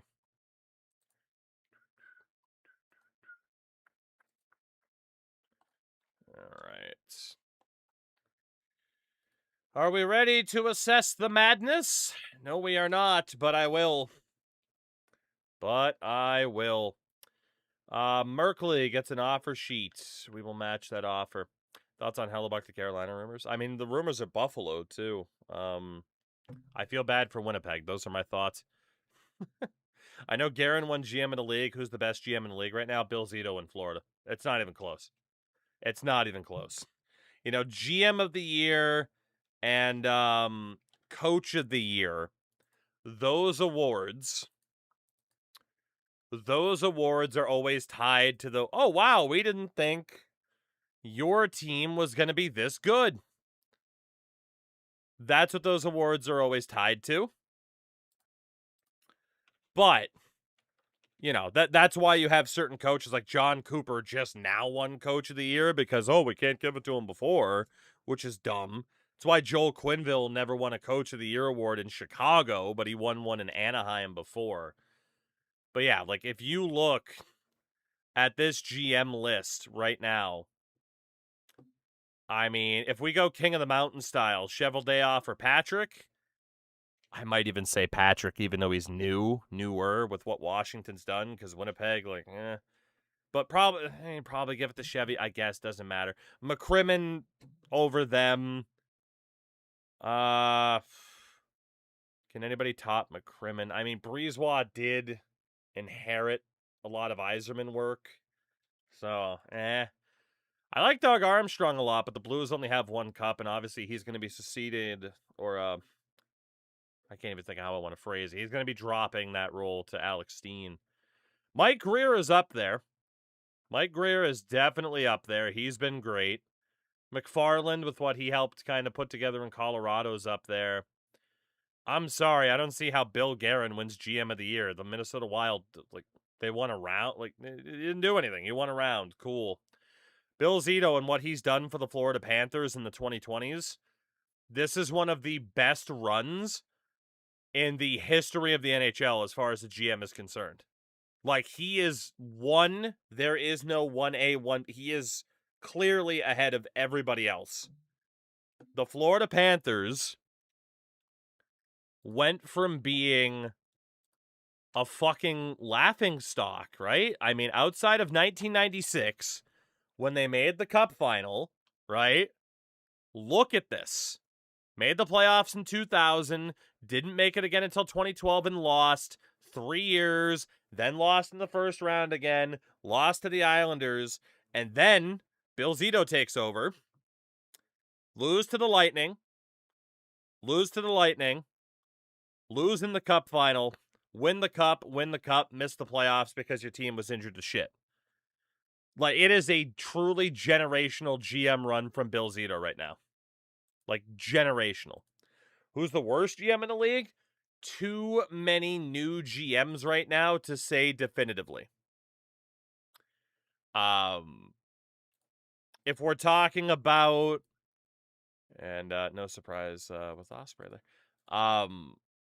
You know, if we're talking about the worst GM right now, like, you'd have to eliminate, you know, people that have been named to their teams. Like, look at this, right? There have been 5 new GMs named, and technically Sakic, I would think, is more interim until they find someone to take over, because that was Chris McFarland's role. So, like, the longest tenured GM is Doug Armstrong, and again, he's about to step down. Is it Cheveldayoff? I mean, the Jets had some playoff success, but never got over the hump, so maybe. I mean, he's been GM since they returned, which is crazy. Jim Nill. Dallas has had moments, but kind of similar to Winnipeg. They've never been able to take that next step forward. I don't think he's the worst. I think if you asked most people, they'd be looking at Chris Drury for the Rangers in the decline. My vote would have to be Kyle Davidson. Chicago's done fuck all since he has taken over. And, you know, Hawks fans, passionate fan base, but I have no sympathy for you because that organization deserves nothing promising anytime soon. Yeah, I mean, I think there's some other shouts potentially, but to me, it's Kyle Davidson easily. Easily. So, Treliving was the absolute worst GM this past season. I won't disagree with that. I won't disagree with that. Bowman could be on that list. Yeah. Yeah, I mean, honestly, he's bottom 3 for me at least. At least. All right, let's let the nightmare continue. We have a cup to win. I want to win it tonight, ideally. Ideally. How bad is the damage in terms of developed players? Askarov and Jones goaltending is set. That's fun. That's fun. Askarov and Jones, that's not bad. Dubas is up there for worse. I disagree with that. But to each their own. All right. What do we have? Frank, yes, I do. I think that's a big part of it. All right. Let's see. We have Denisov on the right. OEL on the left. Ryan Merkley also on the right. Victor Soderstrom. All right, immediately someone's going to have to go. Tyler Klevin has made this team, probably.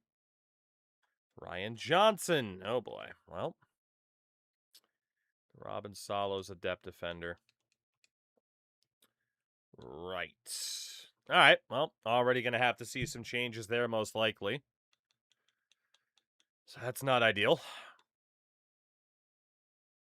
Oh, you know why? It's because we still have an RFA that didn't sign.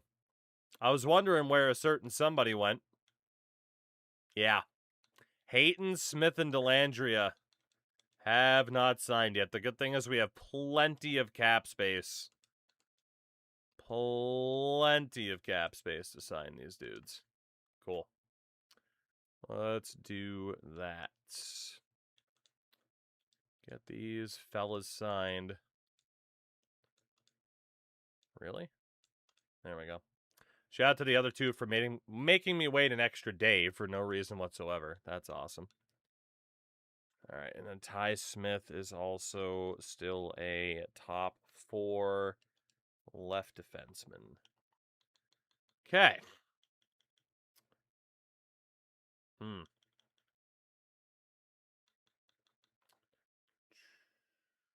right, Ryan Johnson's probably gone. Ryan Johnson is probably gone. Honestly, Merkley or Soderstrom should go.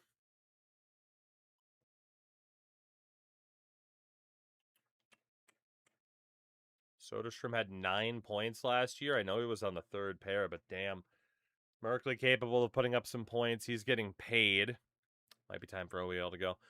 Depends on what else we can do, but he's still our best point-producing defenseman. So, a little bit tough. Nick Baptiste might not be an NHLer anymore. Geet, Schmaltz, and Sutter. All right. Let's see. So for righties, we have Geet. 82 face-offs for him. Schmaltz. Second liner for Schmaltz. What was it, 78 face-offs? Yeah. And then Sutter. Third liner. Okay. Left wing side, Draisaitl. At least left-handed side, Draisaitl. First line. 86 face-offs if needed. Alexander Hadobin now expects to be a first liner. Joel Farabee. Still good for the third line. He's just not really developing. Anybody in the AHL? Lawson Krause. Who provided us the one positive moment of that Stanley Cup final. Still can't take face-offs either. And then the centers. Send down those two. Then we have a bunch of depth forwards. Barrett Hayton. Oh, man. Hayton stepped up to be a top liner. That's not good.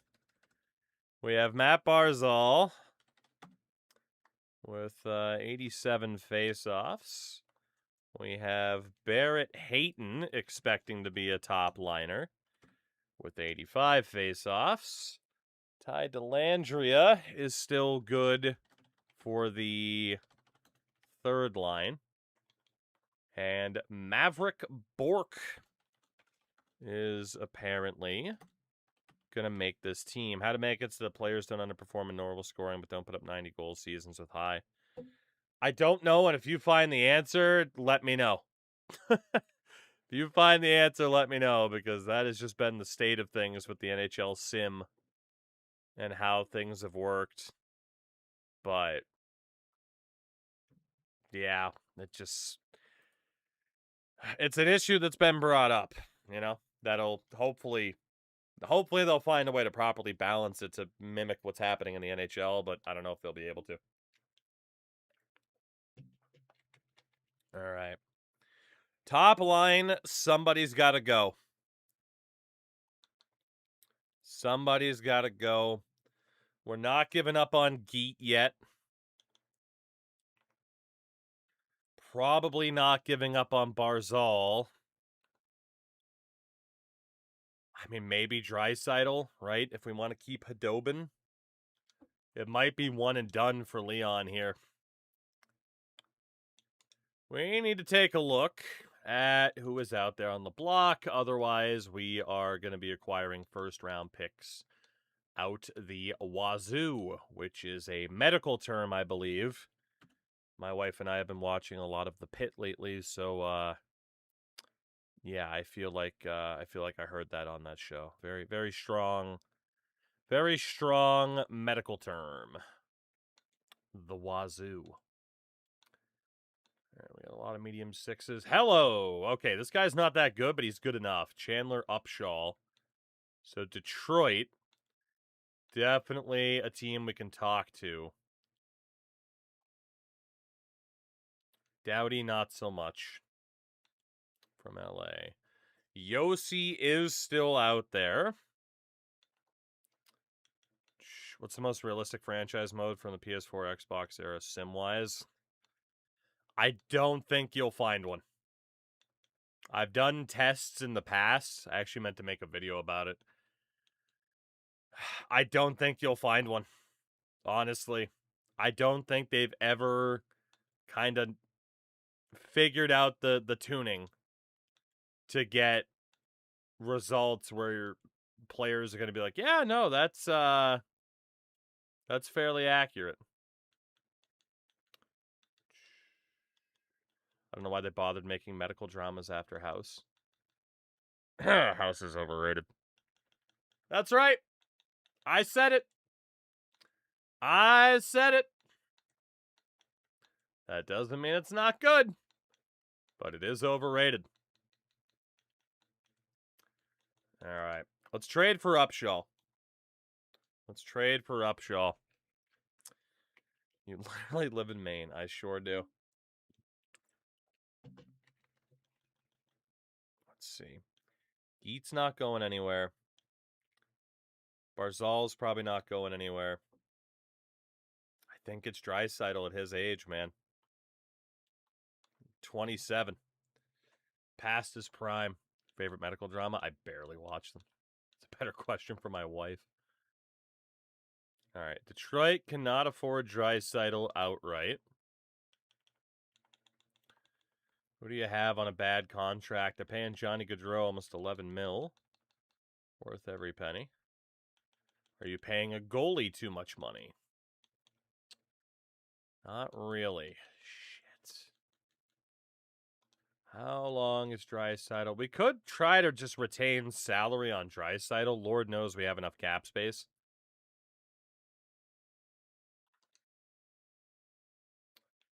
It might be Draisaitl to Detroit here.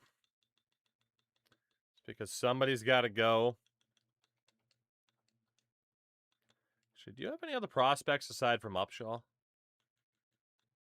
Tamora and Bolton. Upshaw, Tamora, Bolton, the first, the second. I'd have too many skaters in the system. Would I, though? What if you take Morrison and Lockwood? What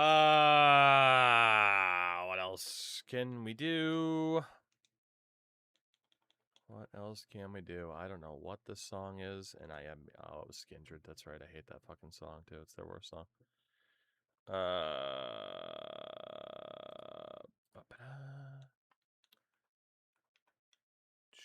Got a lot of low elites. What if I use Hemingway? Okay. What if I take out the second rounder? Shit. Then let me guess, they won't even take this because of the cap. What if we take a Reason? Just a bit low. Fuck you. What if we give you... I think we just signed McCauley, so I'd get in trouble for moving him. Oh, who can we use in this trade? Who can we use? I hate it here. How many picks do we have this year? We already have 2 first-round picks this year. What if we give you our own second?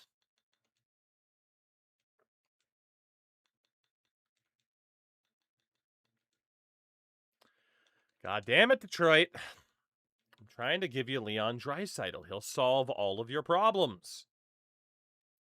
When in doubt, acquire a German. All right, what if we give you Generous and Reason? I knew they were going to do that. What if I retain even more on Draisaitl?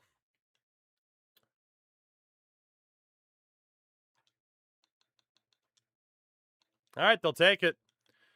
Draisaitl, 2 dudes, 2 low elites for a couple medium 6s, a medium elite, first rounder. That is Will Lockwood, indeed. Leon Draisaitl is out to Detroit because somebody had to go. Actually, it's a lie. 2 people have to go. But he was the first domino to fall.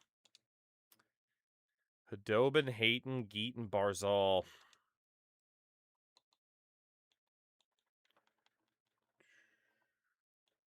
Hayton's still a medium elite. Khudobin's still a medium elite. Barzal's a high elite, but he is 26. And then there's Geet.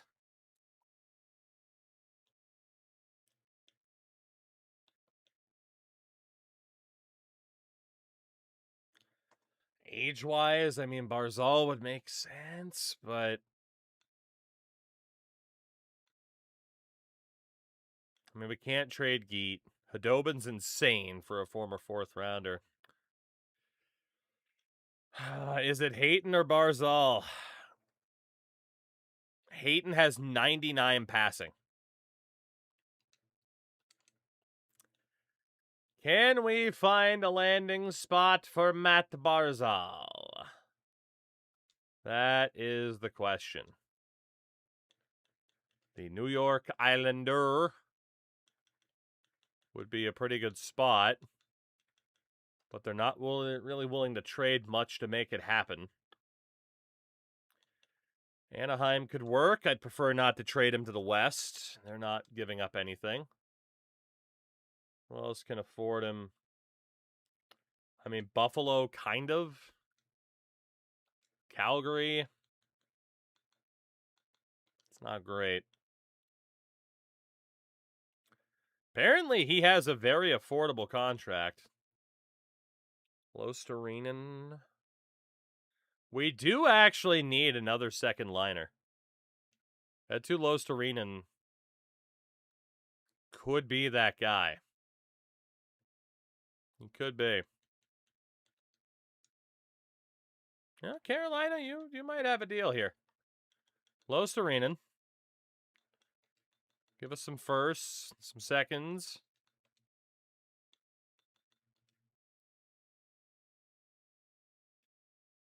Okay. You played yourselves. Chicago's not going to work. Columbus, not going to work.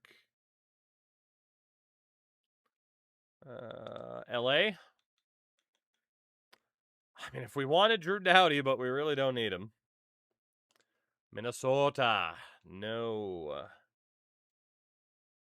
Nashville is really close.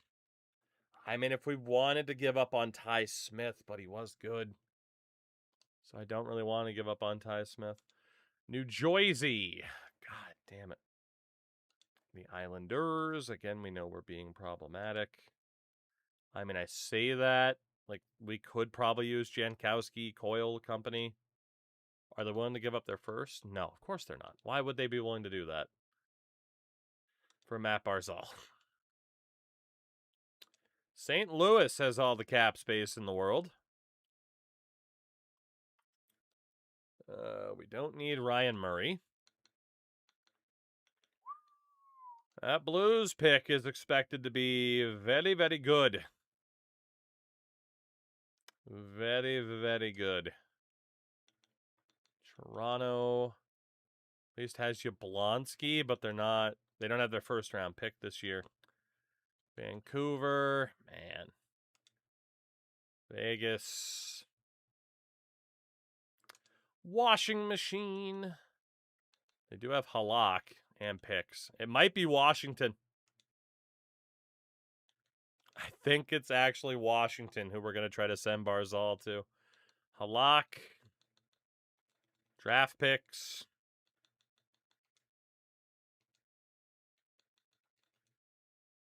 Matt Barzal's heading to Washington. Had to be done, unfortunately, if we're going to keep people happy. That won't come back to bite in the ass. Definitely not. What are you talking about? Every time I trade with Washington, I clearly get the better of them. Every single time. I don't know what you're talking about. He's going to raise the cup in front of you. Probably. But some people had to go. It'd be funny when he does, though. Will it, though?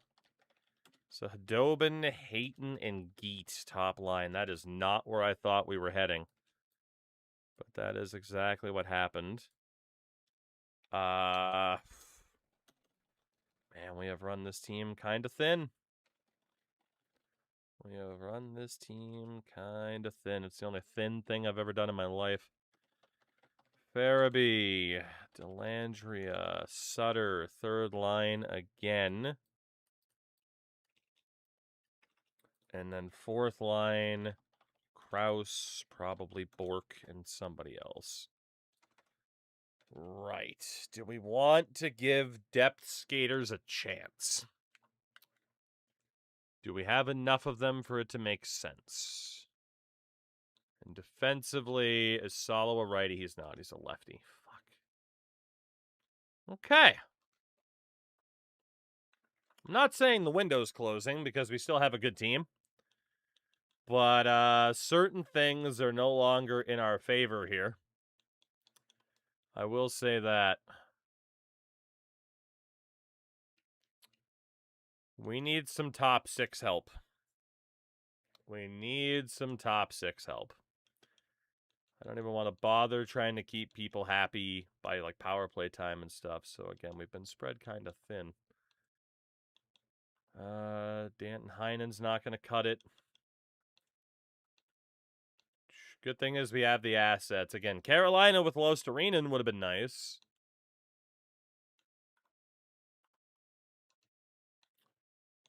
Anybody else? Carolina might still have to be one of those destinations.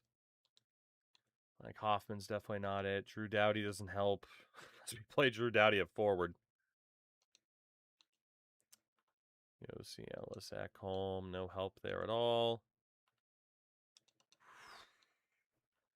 This is looking kind of finicky here. Maybe we do just risk it for Nolan Patrick and hope that he doesn't get upset at me. Oh, fuck. Evander Kane would be a good fit. We got to make our team a little bit more toxic. We could get Evander Kane.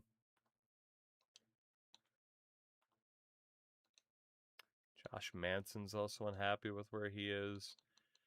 Carolina, I need Losterinen. I need him. I want him.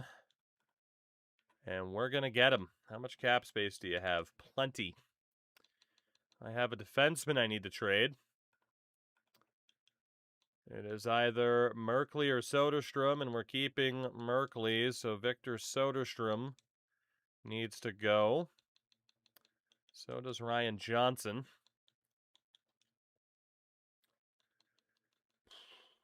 We need to add somebody random. Duhat. Soderstrom and Johnson. Losterinen. Duhat. Duhat. And then give me draft picks. Soderstrom, Johnson, Losterinen, and Duhart picks. Of course, they're going to be difficult about this. Why wouldn't they be?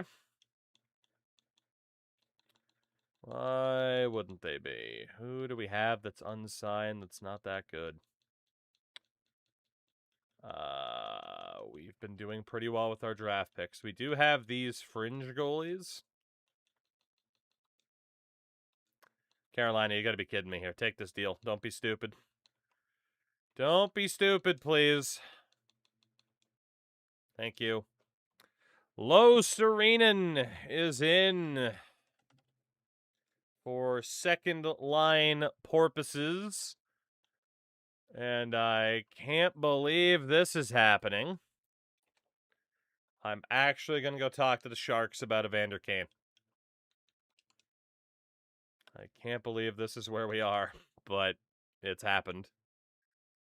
Do you also have a third pair right defender? Probably not. Probably not. We'll have to find that from somebody else. Right. What is the right move to get Evander Kane here? Hemingway. Bolig. Bolton?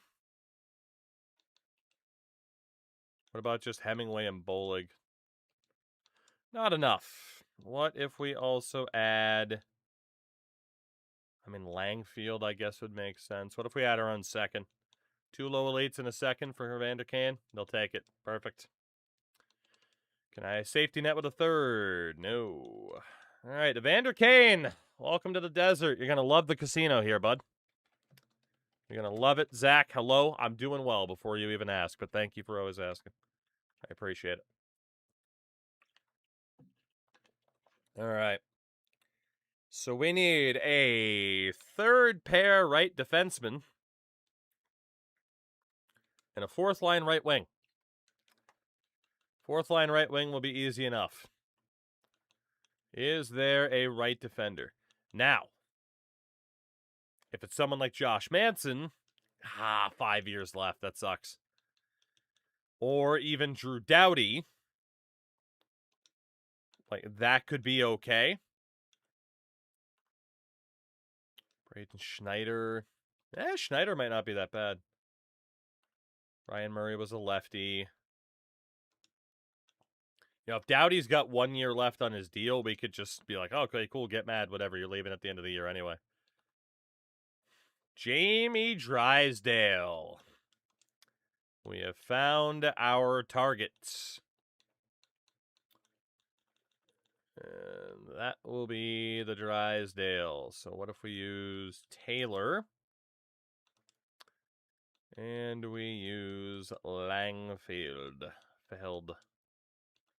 Cool. All right, Jamie Drysdale. Please help push this team over the edge to win a cup, please. Welcome in, Jamie Drysdale. Fourth line right wing can honestly just be whoever. I mean, Varg, he currently does. Is that the joke? All right, and then Robin Salo can be the depth defenseman. I mean, yeah, we might as well just play Baptiste again. Send down Upshaw. We'll just still play Baptiste on the 4th line. That's fine. Let's consider making the same joke about John Carlson. That's fair. Healthy scratch. McShane's 23. O'Brien. Barrett's 24. Ekanen's 24. Let's go for Yanni Ikanen as the healthy scratch at the NHL level. And I think that's what we needed. So Hadobin, Hayton, and Geet. Kane, Losterine, and Schmaltz. Farabee, Delandria, Sutter, Kraus, Bork, Baptiste. It's not as good as what it's been in the middle 6, at least. OEL, Denisov, Smith, Merkley, Clevin, Drysdale. Askarov and Jones, Salo, Ikanen, and some scratches. Do we need a cap whale? We need several. Yeah, we're not done. Trust me. Now we got to get rid of some of the dudes so we actually have the roster space to sign said cap whale. Actually, we might only need one, but... So that'll be Duhat, who we just picked up. Or maybe not, actually. Let's see. If we look at age... Dude, this team is so young. It's crazy. I mean, the guys that are 24 that are on the chopping block. So Barrett and Rasanen. Anybody interested in you two? Anybody at all? Any takers? No. Buffalo has roster spots. How'd you like to give me a first-round pick? Buffalo, how would you like to give me a first-round pick? Buffalo! Do I have those goalies still? Or were they in that trade? No, they were in that trade. Buffalo! Damn. We can add a little bit more to this. It's fine. I want that pick. We will give you Palapuz as well. Thank you very much. Thank you very much. All right. Space for cap whale confirmed. Concerned? I'm concerned. I am Susan Collins, and I am concerned. Cap whale, who's old and bad? Mark Giordano. I can give Mark Giordano a bunch of money. Why not? When in doubt, give Mark Giordano a bunch of money. Sounds like a good plan to me. Help him go to Turkey for those hair transplants, you know? I'm one to talk, am I right? Okay, we are above the floor, but getting another player probably wouldn't be the worst thing in the world. 44-year-old Joe Thornton. Beautiful. Let's give Jumbo Joseph a good amount of money here. Zach, I hope so. That'd be fun. Not so fun for the Bruins, but it'd be fun. Man, Hadobin is a beast in this preseason. All right, there's the cap whale, Jumbo Joseph. You know what? In fact, Salo will be down for Gio. And Jumbo Joseph will be up for Ikanen. And there we have our healthy scratches. We'll still have to fix up the AHL, which is just a crazy, crazy team that, of course, somehow missed the playoffs last year. But that's the general idea. That is the general idea. Can you show me Detroit's roster? Give me a couple of minutes, and I will try to remember. Oh, here, I can show you their top players, at least. I was going to say, I can't show you their lines because it's preseason. It'll be messed up.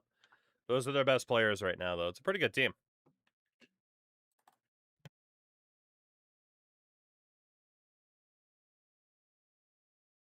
It is a pretty good team. And they got rid of Dylan Larkins. That's the fun stuff. And they managed to get rid of Dylan Larkin. All right. What can we do? What can we do in terms of getting our player types right? Noted 30 goal scorer Andreas Athanasiou.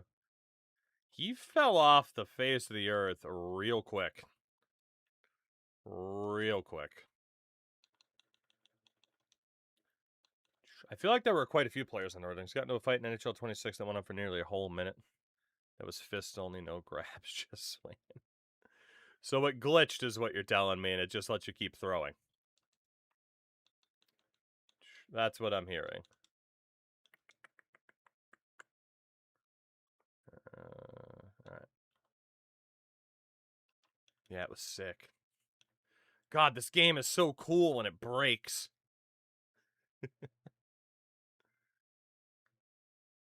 All right. I think Rumble retired. We lost the Rumble. So Geet.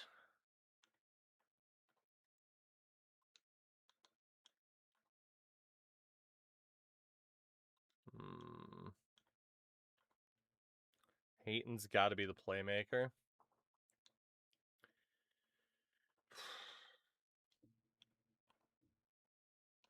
All right. Geet, power forward, still fine. Schmaltz as the sniper. Definitely fine. Sutter as a two-way, perfectly fine. Baptiste as a grinder, perfectly fine. Hadobin. Dobby, you get to be the sniper of that line now. Congratulations. We need you scoring goals, buddy. We need you scoring goals. Rainer Kane's fine where he is. Everything's good there. Hayton as a playmaker. Etu Lostarinen. Maybe not quite as good as what I was hoping for, but he does have a Stanley Cup pedigree, so, you know, maybe. Maybe it'll work out. Delandria, Bork. And then Jumbo Joseph. Perfect. All right, AHL, Stankoven.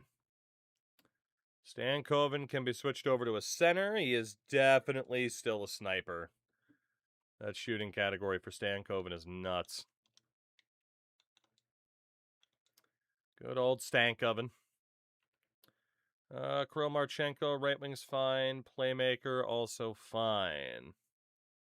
Endo, duly noted. Fucking OG picture every time, too. That's awesome. All right. Let's see what Endo sent along. What was this, Be a Pro? Must have been. Thundery, thank you. It actually wasn't from yesterday. It was from earlier tonight, but thank you, though. I did forget to cash that in. Did you guys just never grapple and keep throwing? You just never grappled. Endo, damn. Didn't. Fun fight. Didn't last as long as I thought it did. You lied to me. But also, yeah, it's very, very rare you get a fight in that game where there's no grapple whatsoever, so that's fair. A real Donnybrook. Anderson. Let's go left wing for this guy. Haymakers only, bro. Stand and bang. No takedowns. Don't do it. That dude's like a Tanger is still playing in real life, and this time I'm with Thornton still playing at 44. Said yesterday for me because it was midnight. Fair enough. Fair enough. Thank you, though. I did forget to cash that out, so thank you for the reminder. Mateo Tamora. But the big meat's Tamora. Okay. Sniper for this guy. Yeah, also Endo, and you notice how Endo didn't mention he lost the fight until we until we watched it. What a loser. What a loser. Jacob Olofsson. Two-way is fine. Pascal Paye. Playmaker. Playmaker. Playmaker. Chandler Upshaw. Let's go right wing two-way for that guy. He's got a good shot, but he's got good defense. Chandler. There you go.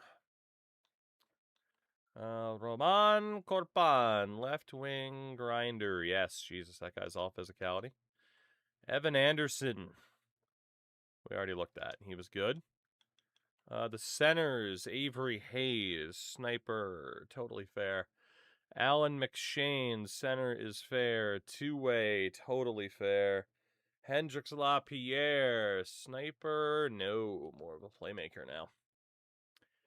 Better puck skills than shooting. Gotta move him over.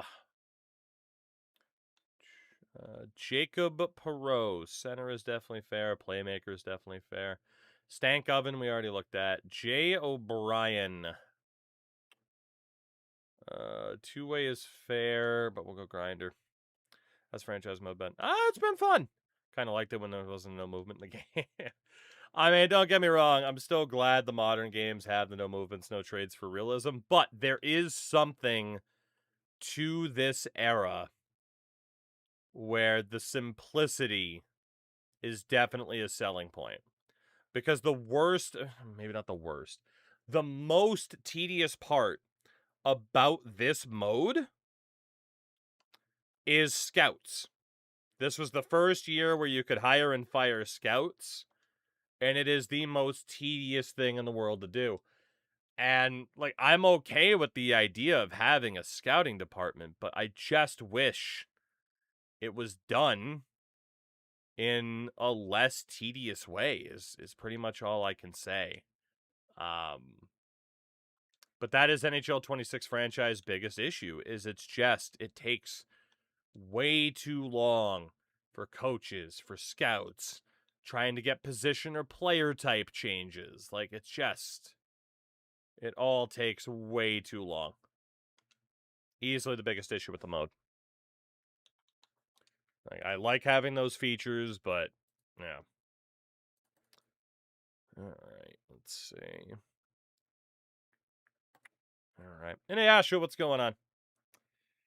Hire pro and amateur scout like NBA and pretend they hire a set, right? Or like Madden, where it's like there's 4 scouts, you know? Give me one scout. Give me one scout per region, but have that scout have a rating. You know? Something like that. All right. We got to win the cup. We got to do it. We'll have a win total prediction up. The team is as follows. Hadobin, Hayton, Geet, Kane, Losterine, and Schmaltz, Farabee, Delandria, Sutter, Kraus, Bork, Baptiste. Defense is OEL, Denisov, Smith and Merkley, Clevin, and Drysdale. Wolf as well, hello. You got Askarov and Jones and goals, Giordano and Thornton, a.k.a. the Maple Leafs, as healthy scratches. The AHL is genuinely absurd, but Surrey and Larson. The defense, we want to get Pedri out of there for Macaulay, but it's Anton Olsen, Robin Salo, Adam Ginning, Drew Hellison, Leighton Moore, and Jeff McCauley. So we don't have any top-notch defensive prospects signed, really. I mean, Olsen's fine, but not top-notch. And then AHL forwards, we need Upshaw in there. Genero can be out for Henriksen. And even Henriksen might need to be out. Yeah, we actually have quite a few prospects now. We're going to have to be a little bit more hands-on with this than we have been the last couple of years. So the high nines are now in danger of not staying in this lineup, which is kind of crazy. At the very least, yeah, Anderson and Halak need to get into this lineup. So who else do we have for high nines? These two, McShane and Marchenko. I can't imagine they're not the highest rated guys. Marchenko's a toss-up. He's 23. Ekanen's 24. O'Brien is 23. We'll go with Marchenko. All right, so what do we have here? What do we have? Got some proper right wings and then a lot of centers. I guess we'll just go with LaPierre.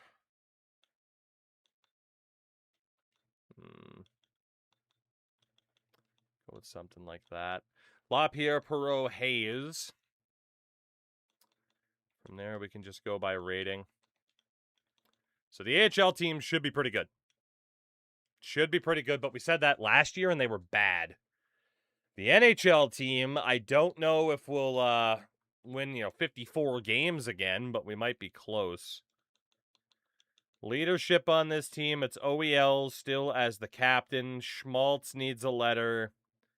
Honestly, Krause probably gets the other letter at this point.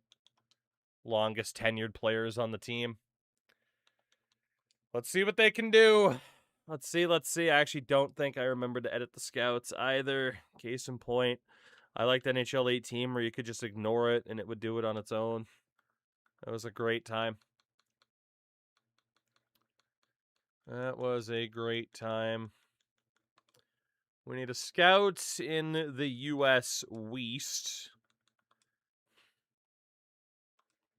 Ripley, again, I don't disagree that something like Football Manager would be a great kind of guideline for this game long term. Rushall, Svenskin, SHL. We need an Ebel. An Ebel scout for all 4 of those players. And,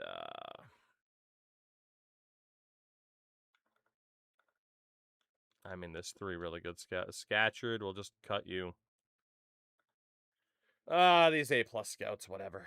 So that big of a difference between an A and an A+, who the fuck knows? Let's just cut these guys. I don't even care. 1 scout per region. Works for me. Let's go win ourselves a cup, please. Isn't there an FM style? There is. There's Franchise Hockey Manager. Some people still prefer East Side Hockey Manager, which is 20 years old. Feels like. But, not everybody wants the... that is very, in the weeds, very nerdy. There is that appeal to the in-between, which is what this is. I mean, granted, you can make it more simplistic, so it is more arcadey, so to speak, but gotta love Hadobin getting hurt already. And he's back. First thing I do in FM is automate press conferences. Yeah, I mean, again, it's nice to have those options, right? That was something we played a fair amount of out of the park baseball this year. That's a really good thing about it, is it can be as in-depth and complicated as you want it to be, or it can be, relatively close to a console-like experience, the key is to have the options to make it as simplistic or as complicated as you want it to be. That type of thing. But can't quite understand why I can't get an FHM. I'm going to play hundreds, even thousands of hours of FM. I mean, one's just more fleshed out than the other, really, right? It's kind of the best way to put it.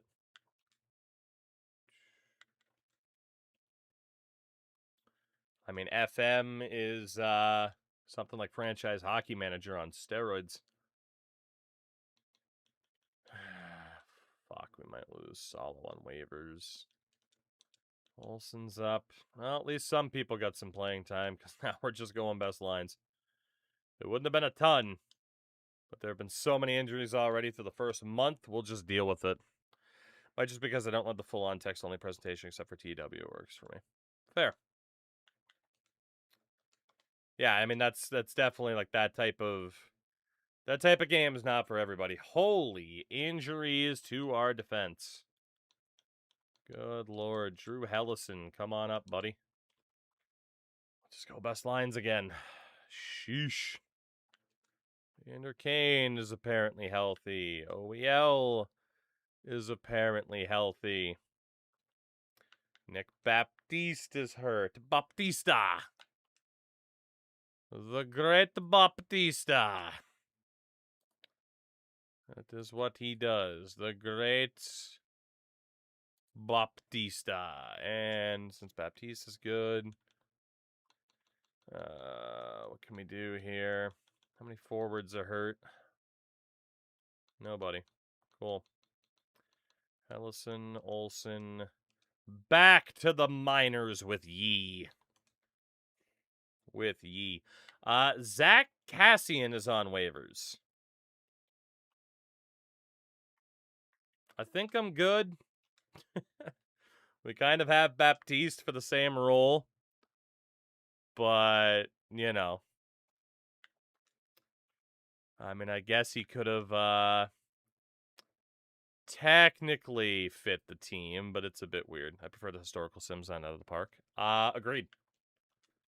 Out of the Park and FHM are both really, really good for the historical databases. Not that the modern aren't fun, but would you recommend that AI college pro football game that you looked at a while back? They are still releasing updates for it. They are still working on it. They are running that deal. It was Gridiron Masters. They are still running the deal where it's like, hey, you invest in us now, it's cheaper for $10, and then long term we're gonna raise the price. So, you know, I enjoyed it. I haven't gone back and tested it since the most recent update, but it's promising. But yeah, I mean, like you said, right? It's like, $10. Hope that this really turns into something cool. If that's worth it to you, then, you know. But they are like a month or two into an early access. I mean, Wolf, you already missed it. That stream existed. You know, they are like a month or two into a planned year-long early access period. So, you know, it does exist. Ty Delandry is hurt. We have had a lot of injury troubles. Jacob Perreault, come on up. Come on up. Best lines, Barrett Hayton. And Oliver Ekman Larson's hurts. Best lines again. And best lines again. I can't say I'm surprised our record isn't too crazy given the injuries that we've had here. We have been quite consistent. Maybe once we're healthy for an extended period of time, we'll be okay. Our AHL team's also not exactly crushing it either. So, just see what we're dealing with once we get to the deadline here.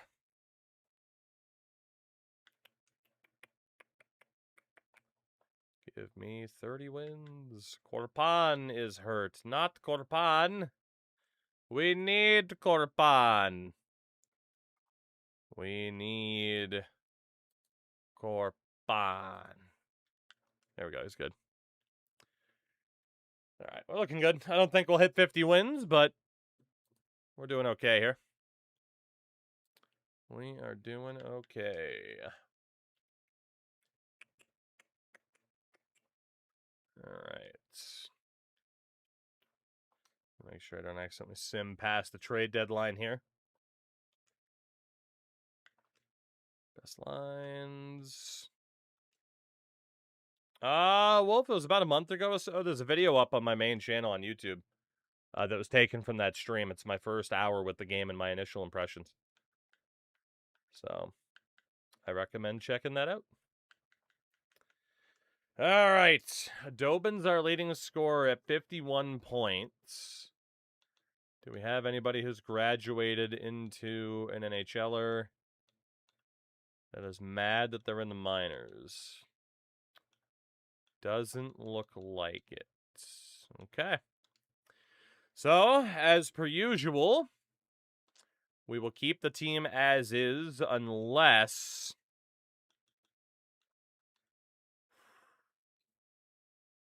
There's somebody available that makes me think that they are actually the better option to go with. We did use him in Vegas, and I don't think he'd replace Geet or Hayton, so it would have been interesting, though. Hughes, Alexiev, Burakovsky, Senators legend. Andre Burakovsky, by the way. Yossi Ellis. Tarnstrom. All right, we're definitely going to talk to Ottawa. Nolan Patrick is still on the block. Jesus Christ, it's been 4 years. Nick Merkley on the block. All right, Ottawa's our spot. Our landing spot here. We want Tarnstrom. Who can we give up to get him? What are our draft picks looking like? Hello, Washington's first rounder. The defending champions aren't looking all that hot. We could be okay after all. All right. All right. Well, from here, the game plan will be players of a lower potential and trying to cash out on them to get who we need.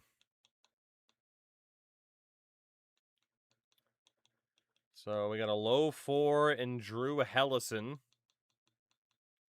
A low 6 in Henriksen.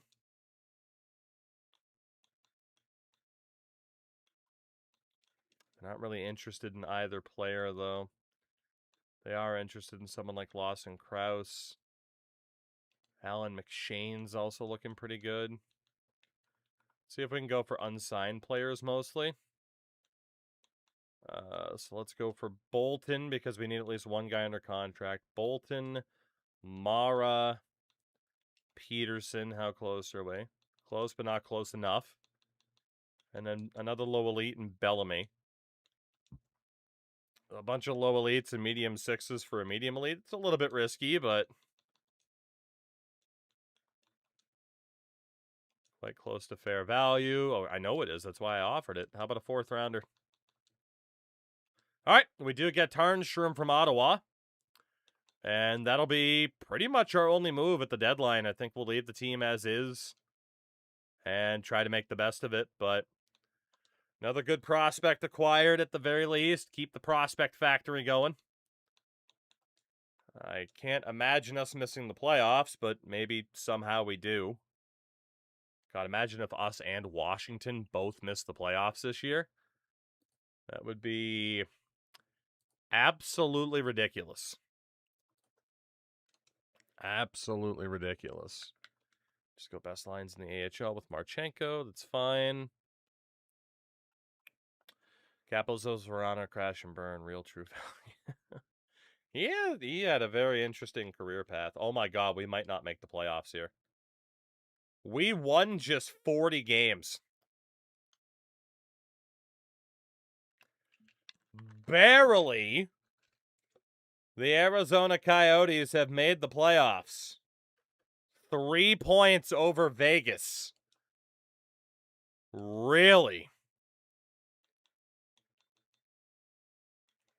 Okay, now we're going to win the cup, right? Dude, 40 wins. Hadobin led the team on just 59 points. He had 31 goals. Geet on 53 points. Farabee and Hayton tied. Delandria, Sutter, Schmaltz, and Evander Kane were massive disappointments.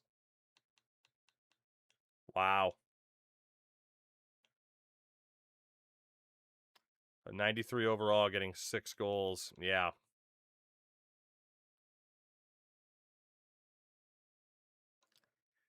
Defensively, OEL still our best defenseman from point production standpoint. Merkley, Smith, Denisov. Giordano had to play 31 games this year because of injuries, especially to Drysdale. Goaltending was good between Askarov and Jones. Yeah, I mean, maybe we'll peak at the right time for the playoffs. The leading scorer, though, in the entire NHL was Malkin on just 88 points. So anything, a point per game was unreal. You had Gensel, McDavid, Patrick Kane's now in Pittsburgh, Laine, Matthews, Hall, Kucherov, and Oliver Wahlstrom. Top goal scorers were Brennan Othman and Tyler Seguin. Then you had Wahlstrom, McDavid, Joshua, Shane Wright, Tarasenko, Matthews, Laine. Top defensive production was Quinn Hughes, Rasmus Dahlin, Gail McCarr, Shane Goss, Despair, John Carlson, Morgan Riley, Eric Brandstrom, Torrey Krug, and Eric Carlson. Winningest goaltender was Igor Shesterkin of the New York Islanders. The shutout leader, Carter Hart, Igor Shesterkin. And save percentage leader, Shesterkin, Hellebuck, Luukkonen. Damn. Shane Wright's going to win the Calder. Shane Wright's definitely going to win the Calder. Okay. This was not a good season for us. We're the 8th seed of the playoffs. I mean, maybe this is us, preparing to turn the corner at the right time. I don't know. We'll have to see.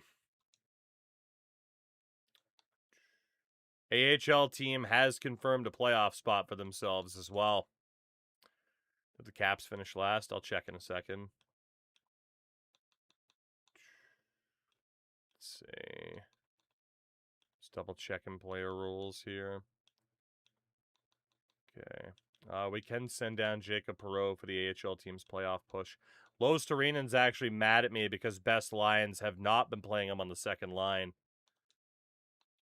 So Kane, and honestly, that could have been the case all season. So Kane, Los Turinen, Schmaltz. That's looking better and what we prefer. Defense looking good. We'll just go best lines in the AHL. Avery Hayes is an 84 overall depth forward, by the way. That's insane. But okay. League standings really quickly because we draw Winnipeg in round number 1. Capitals were the second worst team in the league, only ahead of the Bruins. From Cup champs to getting absolutely obliterated this year. The Winnipeg Jet Skis, 15 more wins than us in the regular season. Christian Vesalainen, Mark Scheifele, Patrick Laine, Taro Hirose, Cooper Marotti, and Nick Ehlers, Ryan Dzingel, Brian Little, and Michael Furland, Alex Chason, Jansen Harkins, Jimmy Vesey. Defense, Josh Morrissey, Neil Pionk, Kalen Addison, Matt Grzelcyk, Mo Seider, Philip Johansson, goaltender, Mikhail Berdine, because Connor Hellebuck is hurt. Cop Toffoli, Marcus Granlund, the scratches. Time to see if our team is actually legit or if we are actually terrible. Hopefully Los Serenans overall bounces back. Game 1 is a 3-2 overtime win. Game 2 is a 6-3 win. Game 3 is a 2-0 loss. Game 4, Lawson Krause suffers a concussion, but we are up 3-1 in the series. Player morale, what's up? Farabee. You're doing good, champ. Keep it up. Game 5. We have knocked out the number 1 seed Jets in 5 games. I forget where we traded Draisaitl, to be honest. Khudobin, Geet leading the way. Farabee. Joe Thornton had a point. Baptiste didn't have a single point. Drysdale also went without a point. But we are heading to round number 2 after knocking out Winnipeg. Oh, that's right. It was Detroit. Thank you. 1 series win down. Chicago, St. Louis going to game 7. It'll be one of those 2 teams in the next round. And it will be Chicago. What do Chicago look like in 2024? Alex DeBrincat, Dylan Strome, and Dylan Gunther. Shane Wright, JT Miller, and Evgeny Svechnikov. Brendan Perlini, Alex Wenberg, Sam Poulin, Drake Caggiula, Blake Coleman, and Brandon Saad. That is pretty good. Defense, Ole Mata and Matt Dumba, Adam Boquist and Ian Mitchell, Chad Chris and Nick Badan. Goaltender, Jacob Markstrom. They also have an injury to Alex Nylander with Casper Simon-Tyval and Evan Rodriguez as your healthy scratches. No franchise player in the draft this year, by the way. Some good old medium elites. Game 1. Overtime win, 3-2. Game 2. 4-1 loss. Game 3. 4-0 loss. Jesus. Okay. Game 4. 5-2 win. We're in a 2-2 split with Chicago. Game 5. 2-0 win. Samuel, hello. We've lost in the Stanley Cup final in back-to-back years. Once to Pittsburgh, once to Washington. Game 6. Lostarinen is hurt. We're going to Game 7 against Chicago. With Joe Thornton potentially in this lineup. I think it might be better for us to call somebody else up from the AHL like Avery Hayes.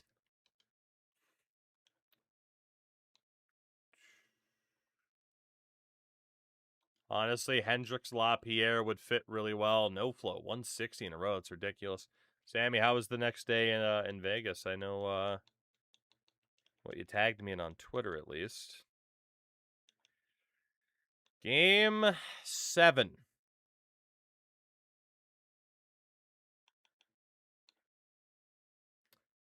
Lostarinen injured. Can we survive Chicago, or are we due for another disappointment tonight? First period is goalless. Second period is not. Chicago up 2-1. We are in trouble. We are in trouble.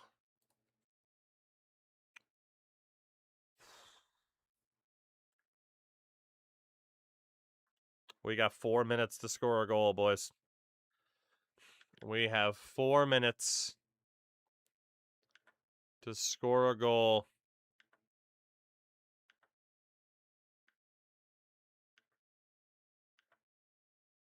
And to break out the Jets jerseys.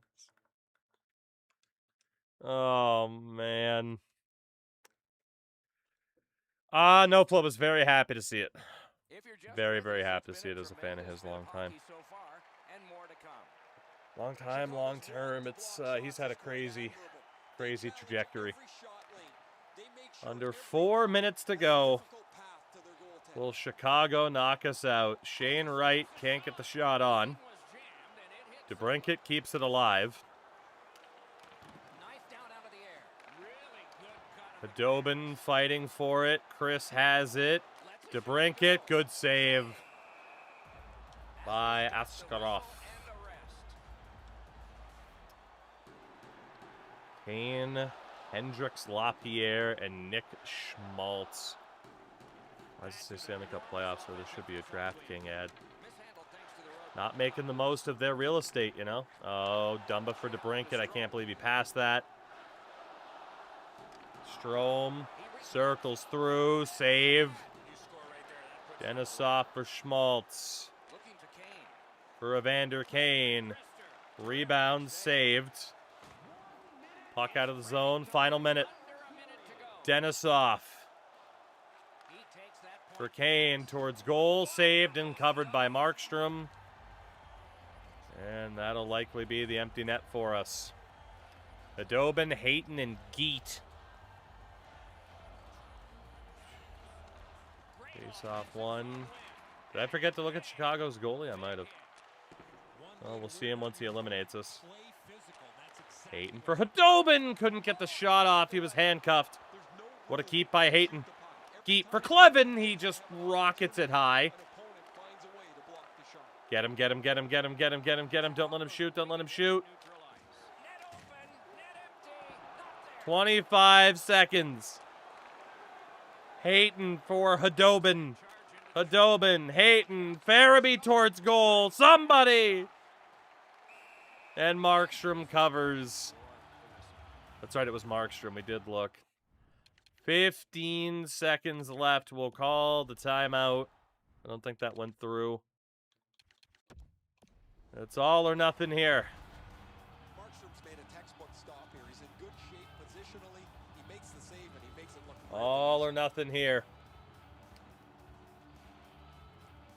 The CPUs play better than they do in 26 in some ways, yes. Simon, I'd have to double check with what Basty's been doing lately. For the most part, it's just if someone's like consistently up there statistically, I believe. They know it takes 16 wins to get the Stanley Cup, and their team now has 8. This series is over, and the winners move on. I can't win with this damn team, man. Oh my god. No matter what the hell I do, I cannot win with this damn team. In fairness, it might not have been the strongest version of this team that we've had, but it was hardly a weak team. Tournaments are fun. Have you considered it's the location, the nickname, and the logo? I have considered that possibility, yes. I have indeed. The old Jack and Ray Ferraro, Mike Emmerich saying so long for now.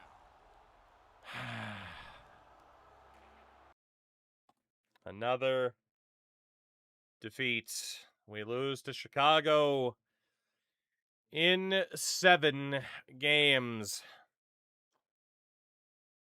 I don't know what it's going to take for this team to get to the next level, man. I really don't know. Askarov, good numbers. Fortunately, Merkley and Ty Smith did not have a good series. Crank, I saw it. I wasn't really able to watch. I know what happened at least, yeah.